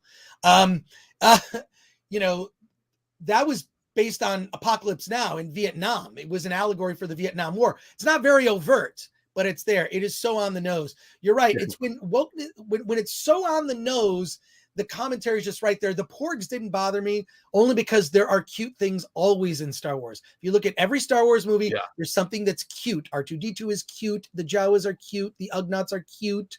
Yoda is cute. Grogu is there's something cute or comedic in every Star Wars movie. But it's meant for children. I mean, you have to have the cute element to not only sell merchandise, but attract a new audience. And I think the Phantom Menace was that. It was more of a children's movie than it was an adult movie. And the Phantom Menace? Did you say the Phantom Menace? Yeah, the first, the first one. The Phantom Menace. Episode 1. Well, look, episode 1 holds up better. It's the one that has the most practical effects, the most practical sets. And then he just went like almost full digital on episode 2 and episode 3. But to complete blah blah's comment, but I hate the propaganda weaved into the story. It is so on the nose. It just made my skin crawl, especially the line about bury the past, kill it if you have to. Yeah, that was a direct attack on fandom, I felt. So yeah, and don't forget Peter Mayhew and Tony Daniels. No, absolutely. They should have really made that first Star Wars movie about the reunion, about those 3 characters and what their fates were. All the drama that happened off screen. Luke what would drive Luke to just like isolate himself on a planet away from his friends and family? It doesn't feel very Luke to me. Yeah. Now, I don't mind his story. It's sort of like the old man in the sea. I kind of like this arc of a broken man, broken from everything he's seen, but we needed to see him get there and have a redemption. And it's, he kind of does it. He kind of has his cake and eats it too, in the sense that like he's on the planet, but he's not on the planet, and then I just felt like the third movie was going to be about Luke going into the spirit realm to recruit Jedi to come back and fix a lot of things, which is hinted at. I have a great analogy here. Oh, what is it? So Star Wars and Disney, it's Indecent Proposal. Disney came along and said, I will pay you $1 billion to let me sleep with your wife. And that's all we've got. It sucks because you look back and even like something was wrong. First, I was excited that Disney got the rights to Star Wars to make the sequels because George Lucas had adamantly said he didn't want to make them, but they should have used George Lucas's stories. They should have absolutely gone with at least his outline and the major events. Keep that aspect of it. I would have liked, and we're never going to see it. Unfortunately, that's in a vault. Yeah. It may or may not get used. And it doesn't fit with the current Disney canon. So the fact that there's got to be something where when they made the deal with George Lucas, that I know this, for example, the likenesses of Harrison Ford, Carrie Fisher, and Mark Hamill, like they need to get paid. If you're using their likeness, they need to get paid. All the new characters that are in the Star Wars sequels, they have contracts where that stuff is tied up, right? They can use Kylo Ren to their heart's content, or someone who looks like Rey, right? Like that stuff, people didn't know, like when George Lucas, like no one knew when he made that first movie, he like took a pay cut so he could like put more money into the movie. And they reshot, the cantina scene was reshot like before Star Wars opened, very close to when it opened. He reshot a bunch of stuff and got money from 20th Century Fox, but he gained the merchandising rights and the sequel rights. And 20th Century Fox is like, yeah, you can have the sequel rights to this movie that who knows, and the merch, we don't care about merchandise. And of course, no studio will ever make that mistake again, which is why there will never be a George Lucas, an independent filmmaker. But I knew something was wrong when the toys came out for The Force Awakens and they looked so cheap and they looked so generic and they didn't say episode 7. They never used episode 7, episode 8, episode 9. Sure, they used it in the opening crawl begrudgingly because that was what was set. But even they started losing the whole aspect of these sort of ways that the storytelling was done, like using wipes. Wipes was a big part of Star Wars, right? The sort of creative use of wipes. And they just kind of forgot it. Just like, that's something George did. Another thing George never did, flashbacks. They just sort of brought in flashbacks. Like they changed the way of the storytelling. And it's the, I've said it in other videos, like on Film Courage, you can look it up, just look up my name and Film Courage, you'll see it. But this Star Wars Hotel, what it represents is everything Disney has gotten wrong with Star Wars. It's everything Disney has gotten wrong with Star Wars. And it's pathetic and sad. And even like I'm watching some of these videos this morning, and Peter Sciaretta, I don't know if he's still at Slash Film or what his relationship is. I know he started it, but he mainly does this channel called Ordinary Adventures that I watch. But because they're mostly paid to do stuff, I sort of dial their enthusiasm back in half to that's what it really is.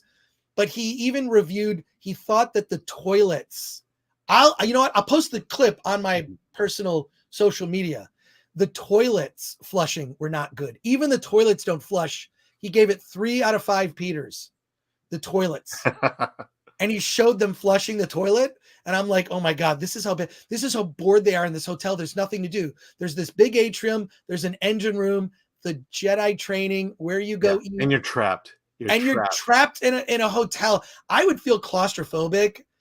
And here's my prediction. Here's my prediction of what's going to happen to this hotel. You're not going to do the $6,000 stays anymore. It's not going to work. Mm-hmm. It is going to become dinner theater Star Wars. Yeah. So what you'll do is pay for an overpriced meal. It's probably going to be a couple $100 per person. You'll go for a 3-4 hour experience, and it's going to be like medieval times with Star Wars. Yeah. Now, if you've ever been to medieval times is a blast. Okay. You're in this medieval time. You've been there to medieval times. Yeah. I was there last year. Oh my God. It's a blast. Is it open still? Yeah. It's, we went like a month, like last October. Okay. So medieval times, you go and you eat dinner in kind of this area that surrounds like a Colosseum, and you get served food, but it's like medieval food, like a turkey leg, and you're eating the turkey leg like right up there. And you've got like these metal cups that, you know, you get beer or, you know, whatever themed drinks they have. And people come out and you've got like the blue section and the red section. And it's like, you're fighting for your knight and, you know, you're rooting for your knight. Medieval times is awesome. It's dinner theater. What they're going to do is they're going to turn it into a dinner theater. Yeah. You're going to go there for Star Wars brunch. That's $150, and you'll get alcohol with it and a show. There'll be a themed, there'll be brunch, there'll be dinner, and there'll be a late night show, and they're going to cycle people in and out. Now, Can you sit in one of the hotel too? So it'll just become a hotel. It'll just become a hotel where you can book, like, you know, at the whatever that tavern, the bar, which I've never gotten drunk at. Because I've never stayed there long enough to have enough alcohol. I'm Irish, by the way. It takes a lot. It takes a lot. But let me just say, so my prediction is they're going to re-skin it. It's going to be set around the original trilogy, maybe some prequel stuff. Maybe they'll even kind of swap stuff out. There'll be different shows. It's going to end up being dinner theater. It won't be this thing where you spend $6,000 to pretend to be on a starship. I think it's so ridiculous. Yeah, but yeah. Okay. Yes. Yeah. We got the comments. Some people know, watch Cable Guy. Yes. Yeah. Medieval Times has more expensive beer than a rock concert, but it's worth it. You're paying for the show. Yeah. You're not necessarily paying for, and you're paying a reasonable price for it too. It's a reasonable price for a show and dinner. Food and beer. And it's a blast. And I would love, they've got to make it more of an adult experience. Yeah. You know, and we bought gifts and merchandise when we were at medieval. Oh, it's fun. It's fun, but like, it's just this is not going to last. This is not sustainable. I predict that before the end of this year, they're going to shut it down and rethink it. They're probably already rethinking it now. And the feedback, even from the people who are the travel bloggers that get free trips, even they're questioning $6,000 for, like, you're going on a treasure hunt on an app. Like, I'm watching the videos this morning, laughing my ass off at how stupid it was. It just looks, I would feel so dumb if I went to that hotel and had that experience. So let me ask you this. I think my guess is that the Galaxy Hotel is going to be as it is by the end of summer, and then that's when they shut it off. I think so. If they're not getting the bookings, but the look, they're getting negative pushback from the people who went there for free. Imagine paying $6,000 to stay in one of these suites and have this like. But they've invested so much into it. They have to allow it to run a certain time to save face, so to speak. And right. I think the summer is the goal here. Also to collect some data, because my feeling is that people are going to get a survey after they've gone there and be honest about the experience. You're doing a scavenger hunt with an app on your phone, literally an app on your phone. Yeah. Well, I mean, they do that at Galaxy's Edge, and I did that for almost half the day when I was there. Yeah. Well, this is I got my new phone here. That's my little phone ring. You see the bat on there? Yeah. It's pretty awesome. That's just a reminder. Next week is the Batman week. I got the new iPhone 13. I got a deal. I know somebody at T-Mobile. Not really. But Dane Fagerholm says, if only Disney could incorporate giant turkey legs into the Star Wars mythos. Only those damn porgs were bigger. No, they're porg legs. They're fully grown. Yeah, but they're not turkey legs. They're not large. They're not turkey legs. They're porg legs. And blah blah says, I agree, it does. It is rich people LARPing and glamping mixed into one. It's all. What was weird was I've already seen videos of the big fight. This is a spoiler between Kylo Ren and Rey. There's like a big fight that takes place, and there's like a story. Okay, I did something like that at New York Comic-Con years ago. This is before The Last Jedi came out. There was a this experience that they did. It was at New York Comic-Con, and I believe Lucasfilm put it on, and they had Kylo Ren come out, and a bunch of these stormtroopers came in, and they grabbed someone who was considered a rebel spy, and they took her out, and there's a whole story that took place. And I'm like, oh, that's kind of cool. I didn't pay anything for it. It was just a thing. You waited in line, and then you got to experience it. What was weird was, here's what's weird, is you're watching this thing, and everybody's got their phones. Everybody's like, so everybody's like, oh, there's Kylo Ren Rey. And then everybody's got their phones out, and it takes away from the whole thing. Yeah. It's so stupid. It's like you're in the midst of this experience, and everyone has their dumb phones out to film it all. It's going to be miserable. It's like people are from the planet of where they have their phones in their hands all the time. It's ridiculous. I feel worse for the actors who have to do this in a crowd that thinks they're a joke. Yeah, it's nuts. Well, people in the chat are talking about amongst themselves. Oh man, the Zahn books were so good. I agree. The Timothy Zahn books, the Heir to the Empire series, I read. I think this is in the 90s. I think they came out in the 80s, the late 80s. No, I think it was 90s. Look it up, Alan. Look it on Amazon. Yeah. But yeah, no, the Zahn books came out, and I remember they came out in hardcover. The painting of it blew my mind. I'm like, oh my God, they're making new Star Wars movies. Maybe this is somehow some of the material, that's going to be used for the next Star Wars movie. Blew my mind, the paintings. Here it is, older Luke, Han, and Leia in a new adventure. All I did was I put on the Star Wars soundtrack, and I read those books. It was really incredible. Geek Truth 64 says, I met Zahn in 2015 when they announced the destruction of the expanded universe. I get why they want to do their own thing, but after seeing what they did, we need to go back, Marty. That's a great Doc Brown quote there from Geek Truth 64. Yeah, no, they got rid of all that great story material. They could have, strayed from that in the sequels. Like, this is sort of within the expanded universe, but like those expanded universe, I guess they just wanted to get rid of that canon, but it sucks because so many of those stories were great. Even that Nintendo 64 game. What was that Nintendo 64 game? That Star Wars game that came out with the Nintendo 64.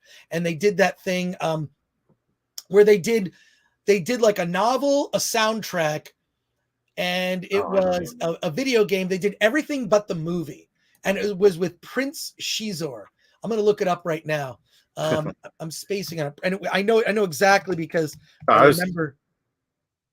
I was playing Rogue One the whole time. Prince Shizor is a character from it was, God, what's the book? Prince Shizor was a character that was in this book series, a video game, and they even had a soundtrack which used some of John Williams' music, and it was Shadows of the Empire. That was it. Oh yeah, Shadows of the Empire, and the whole project was, we're going to do everything but make the movie. So we're not going to make a movie, but we're going to have a soundtrack, a video game, a novel, comic books, and even action figures. And I loved it. And because, you know what? Luke was in it. Luke, Han, and Leia were in the story. Lando. It was awesome. They should have done that. The Star Wars sequels should have been the continuing adventures of Luke, Han, and Leia. Sure, maybe you sunset the legacy characters, put them in the background, but you didn't have to kill them off in incredibly disrespectful ways. And when the Star Wars Galaxy Hotel, we already know the fate of Kylo Ren and Rey. Kylo Ren ended up being, started out as kind of a cool badass that by the end of The Force Awakens, you're like, wait, he just got beat by a person who just got a lightsaber? Like, what? How is that possible? That doesn't make any sense. She didn't even go through training. It just, look, these are all the old arguments for why the sequels suck, but I feel like they didn't need to kill the characters. What they should have done is shot all three of those sequels back to back. They should have had Han, Luke, and Leia maybe fade into the background. Maybe they've got a bigger part in episode 9, but you introduce the new characters, because I actually do not dislike Finn, Rey, and Poe. I do not dislike those characters. I thought that they were not handled correctly from a story standpoint, but they're interesting characters. And Finn was the one that was done the worst. His character never paid off, and it was a great setup. Yeah, Shadows of the Empire. God, thank you, blah blah. I had to actually look it up. Okay, yeah. The Thrawn trilogy was 1991. Yeah, see, 91. I told you it was early 90s, right. Alan. Yeah. But I read those books and it was fantastic. But this Star Wars Hotel just shows everything wrong with Star Wars. It's like, this is the culmination of that is why you fail, Disney. This is why you fail. They put all the wrong people in upper positions. They put all the wrong people in there. Some of those people, it seems that it has come out now. And I knew some of these people before, who work at Lucasfilm. They've sort of brought their woke agenda and woven it into Star Wars. And that just, look, can you think of anything? Can you think of anything where sort of like you sort of bring wokeness into it and it was good? No, I mean, I'm asking the question. Yeah, no, this is my biggest frustration with Disney right now. This reminds me of when the latter years of Eisner, with his downfall. It became not about what the fans want, but it became about the corporation and its image. Right. And that's happening today. Bob Iger came in, saved Disney, but you got to understand, Disney Galaxy Hotel, this is under his watch. Right. This is an Iger project for the most part. And Disney's getting to that point where they don't understand their fans and the wokeness. Now they're lecturing fans, telling them what they should be truly fans of, and they don't understand us. Well, yeah, and then calling the fans, ists and whatnot. The words. Yeah. Well, Lord of the Rings, we talked about names for not liking something. It's okay to not like something. Yeah. It doesn't make you, a sexist to not like the character of Rey, which was, in my opinion, objectively mishandled. Right. So we've got some comments here. Yeah, it was Kyle Katarn was the hero's name, right? No, I think it was Dash Rendar, if I remember correctly. No, look it up. Why do I remember that? It was the 90s. I believe it was Dash Rendar, who had kind of a cool ship. It was kind of based on the Millennium Falcon, but it wasn't the Millennium Falcon. Shadow of the Empire was the proper way to do a whatever adjacent project. Absolutely, Graham Robbins. Thank you for your comment. And it came off the momentum of the trilogies. And Geek True 64 says Shadows of the Empire was a massive event for Star Wars fans. It was made for fans, with fans in mind, meant to keep the franchise alive when we didn't have much. A movie, proving less is sometimes more. That was great. And blah blah says, I mean, look how they totally emasculated Boba Fett. That was painful to watch. Yeah, I tried to watch Boba Fett. I watched a couple of the episodes. I maybe watched like the episode that Grogu showed up in where Luke was training. Are they stunt casting Grogu, now? Is that the deal? Yeah. Okay, Dash was a redhead. Those don't exist in Hollywood anymore. Was Dash a redhead? I don't remember if Dash Rendar was a red heart.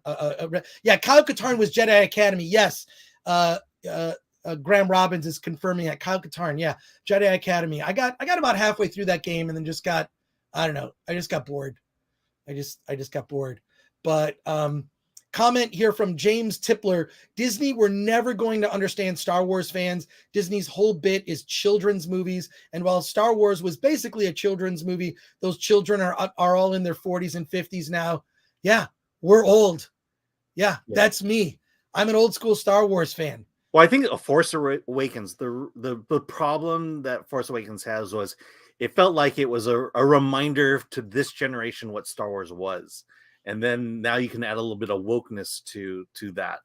And it was just a bad way to start off.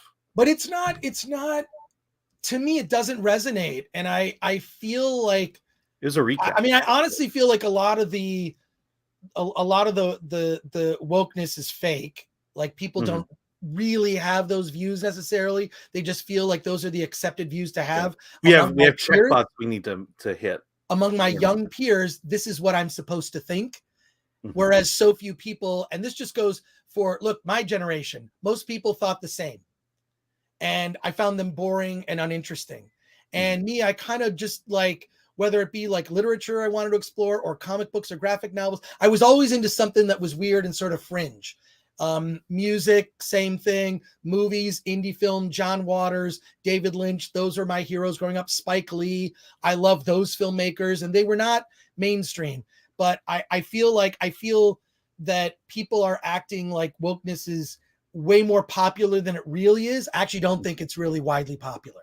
I think it's widely popular among a group that have who are on the internet, and are a very vocal minority. It truly is a vocal minority. And I think that bears out when you see projects that embrace those ideals failing. You know, I even won't speak about it using the language because I'm not going to do it. If I ever hear anyone call me a cisgender male, nobody talks like that. It's stupid.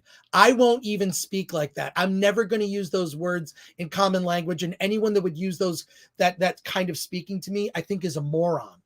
So if you're a college professor, fine, but then you get into the real world and you talk like a normal person.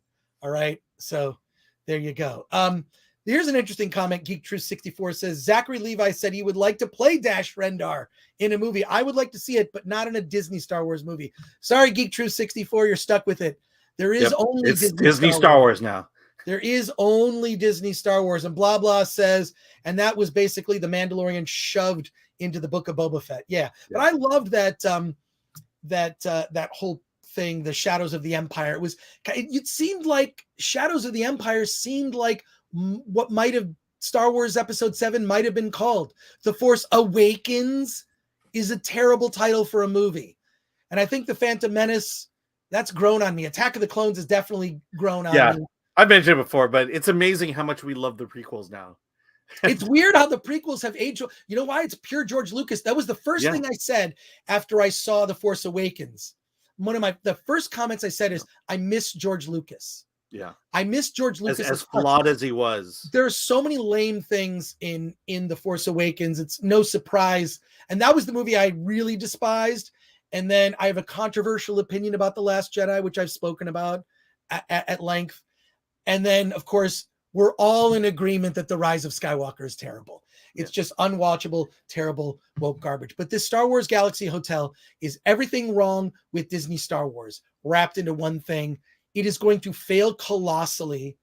It's, I used to love going to Disneyland. I had for a couple years back in the day, had an annual pass. And it was really fun to hey, it's Wednesday. I'm just going to take the afternoon off on a Wednesday. I'm going to drive down to Disneyland. I'm going to have dinner. I'm going to go on a couple rides, and I'm just going to be at Disneyland. I'm going to be in the feeling of what Disneyland is. And Disneyland, I have an affection for because, I know everybody says Disney World is better. I think Disney World is just too big.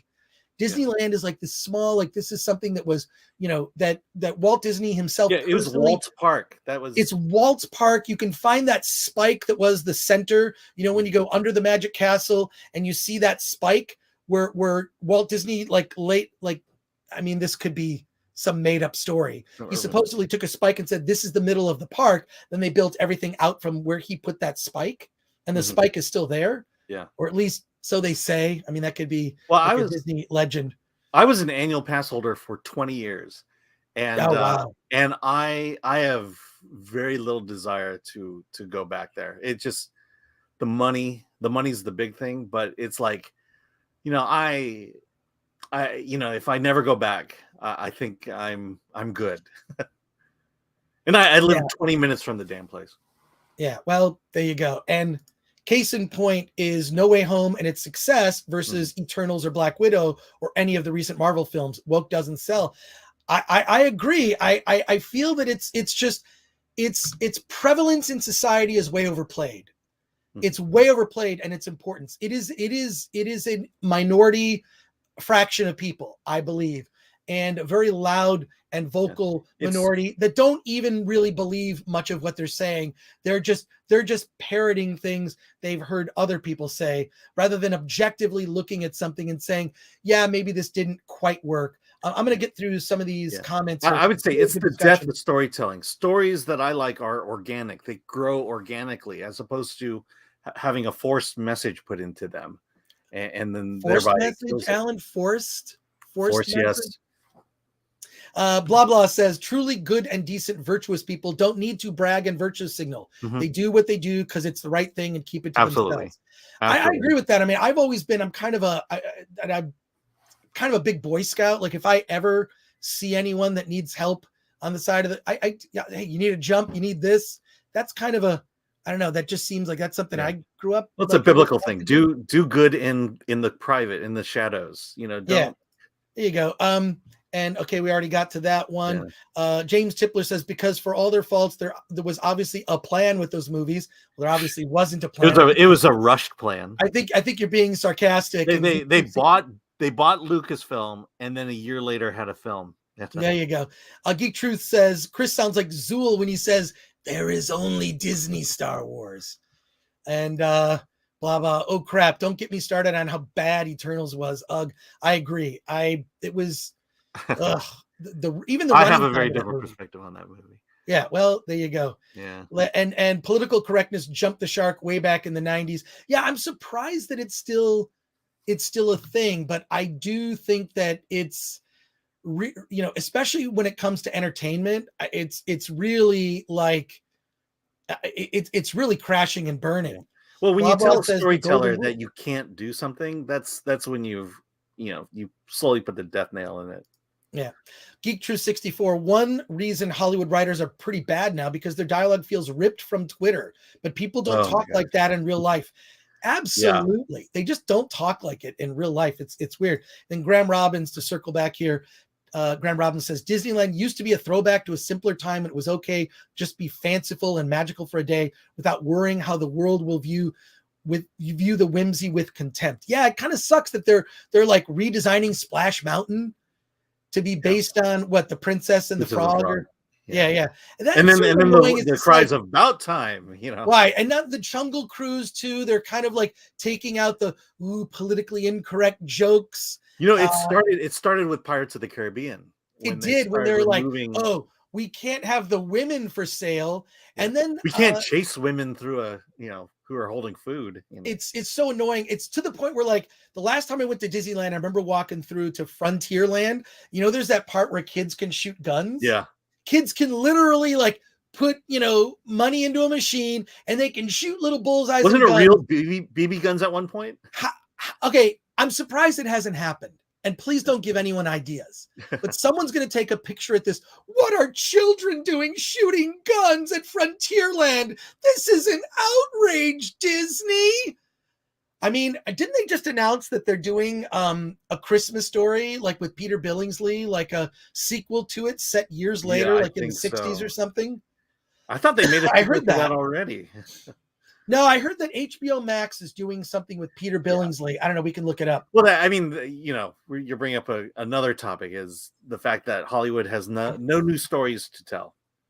Well, look, I think that what's going to happen is there's going to be a push. The pushback against all of this is the anti-version of it, the anti-woke, right? Like PC does make for better punk rock and usually for comedy. I think the pushback, you're right, blah, blah, is there. with people like Chrissy Mayer. And there was just announced, I saw it, I forget the name of the label, but there's just been announced a sort of like like a non-woke comedy label where it's just like, which I guess you could just call comedy, just call it comedy. Yeah. Right. The kind of comedy people used to do. And James Tipler says, I mean to say the prequels had a plan. They were a specific story told over 3 movies. The sequels very, very clearly didn't. Yeah. Absolutely. Oh, yeah. Christ, leave A Christmas Story alone. Let me just say this. Can I just say this on A Christmas Story? I've worked with Peter Billingsley. I worked with him on a TV show called The X Show, where he was a producer.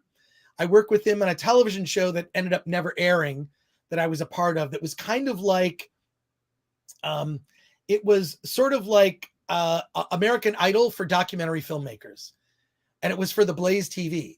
True story. I did this right after G4 ended. I got hired. I was a hired gun. I had really nothing much to do to the show, with the exception of being like a host on it. And I have met and worked with Peter Billingsley. He's going to do just fine.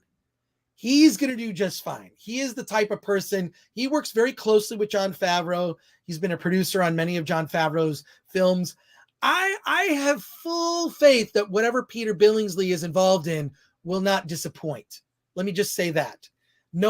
Having gotten to know Peter Billingsley, he's and what I love about him with The Christmas Story is he is really a success story, because you don't always hear about a child actor that went on to be successful. A lot of times it's a tragic story, but he really, Peter Billingsley went on to become and is a successful film and television producer who works closely with Favreau, but prefers to be behind the scenes. My understanding, this is a Christmas Story project that he will be involved in. Yeah. So we'll see. But so you're a little more optimistic about it. I'm more optimistic because of his involvement, but I will say this, Graham Robinson says, oh, please just leave these properties to die in peace. Yeah. You're not wrong about that. There's a great meme that someone put out. I saw it on a podcast. I forget which one. It might've been Tuesday Night's Main Event, which is on the Geeks and Gamers channel. And they showed this meme, and the meme, just look it up. It's of the Grim Reaper going door to door, like killing things. And then it just says Star Wars, Star Trek, Terminator. And it's just sort of going from door to door. And the next door is Lord of the Rings. Oh, so it's a great, look up that meme. Well, I mean, Disney spent billions of dollars on Lucasfilm, so they're milking it. They're milking every cent they can get out of it. It's terrible. Graham and Graham Robbins, we're going to end with this comment because we got to wrap it up. But Graham says, I don't think I'm worried about folks like Peter. I'm worried about studio interference and influence. That's a thing. That is part of the challenge. I talked about this in our in these new interviews I did for Film Courage, is it's how you become a filmmaker who can work within the studio system and make something worthwhile. There are filmmakers who are capable of doing that. Quentin Tarantino is one. James Gunn, Christopher Nolan. There are filmmakers there that have been able to thread that needle in 4D chess, making a movie that fulfills their creative expression, gives the studio what they want, and in addition sort of avoids the trappings of a very loud and vocal minority that doesn't spend money. If I would say to you that if wokeness was so popular, why do all these movies and comic books and TV shows, why do they bomb? That's a data point, right? I mean, DC and Marvel are slowly getting killed by wokeness, and they can't. The frustration I have is the people who are in charge don't see the problem. They do not. In fact, they're embracing the problem because there's into the problem. I've been around that, and it's all the young assistants and interns, and they want to be, and these older executives, they want to be looked up to and thought of as cool by the young interns. You would be shocked how much of an influence your young intern or your young studio script reader or your, assistant or a lower level producer, how much influence younger people, filled with these ideas and a profound lack of experience of working in the industry. And so I blame the executives at the top that are so stupid that they listen to people who don't have any experience whatsoever. And all this circles back to the Star Wars Galaxy Hotel is a huge failure, and it's a failure of understanding what Star Wars is. And when I go back to, like, I have had some of the best times I've ever had by events that were put on by fans. Fans that made like Star Wars experiences, fans that put on Star Wars parties that were made to raise money for charity, like the 501st does. Yeah. Right. You know, like, they're so allergic to money that they can't go to what is successful and replicate that. Or just hire fans. Yeah. I really believe, and this holds true with like Film Threat. And look, we have a very diverse group of people who work at Film Threat. And I'm not just talking about the color of people's skin or their gender. I'm talking about ideas. I'm talking about the way people think. We have writers that are full on like, hey, I'm a feminist. It's like, great. We want that. We need that viewpoint. Yeah. We need that viewpoint represented when certain movies come in that I don't want to review. So when I don't want to review certain films, I'll go like, hey, maybe this person wants to review it. Not for me. But when a Studio 666 comes down the pike, I'm like, all right, I'll talk about that one because that looks like more my speed. But, you know, we have the one thing I will say I'm proud is that everyone at Film Threat has a sense of humor about themselves. So even though we may not agree on everything ideas wise, I respect their opinions, and I want to hear those thoughts. I want to hear those. I want to hear that take. You know, I'm not in that camp. You know, I'm not in that camp. If you want to get across these ideas, make me feel something and make me connect to it. And if I don't like it, don't make me a bad person for not liking it. The comments are on fire. We can't leave right now, Alan. Yeah, I know. Get to a couple just of blowing up here. And you're welcome to super chat because if you know, I won't turn it down. But now that I think about it, the Galactic Starcruiser is a tangible monument to the failure of Hollywood to connect with the fans. So maybe some good will come of it. That, Graham, that is a great. I should pay you for that comment. Well, they should have learned it with California Adventure. Graham Robbins.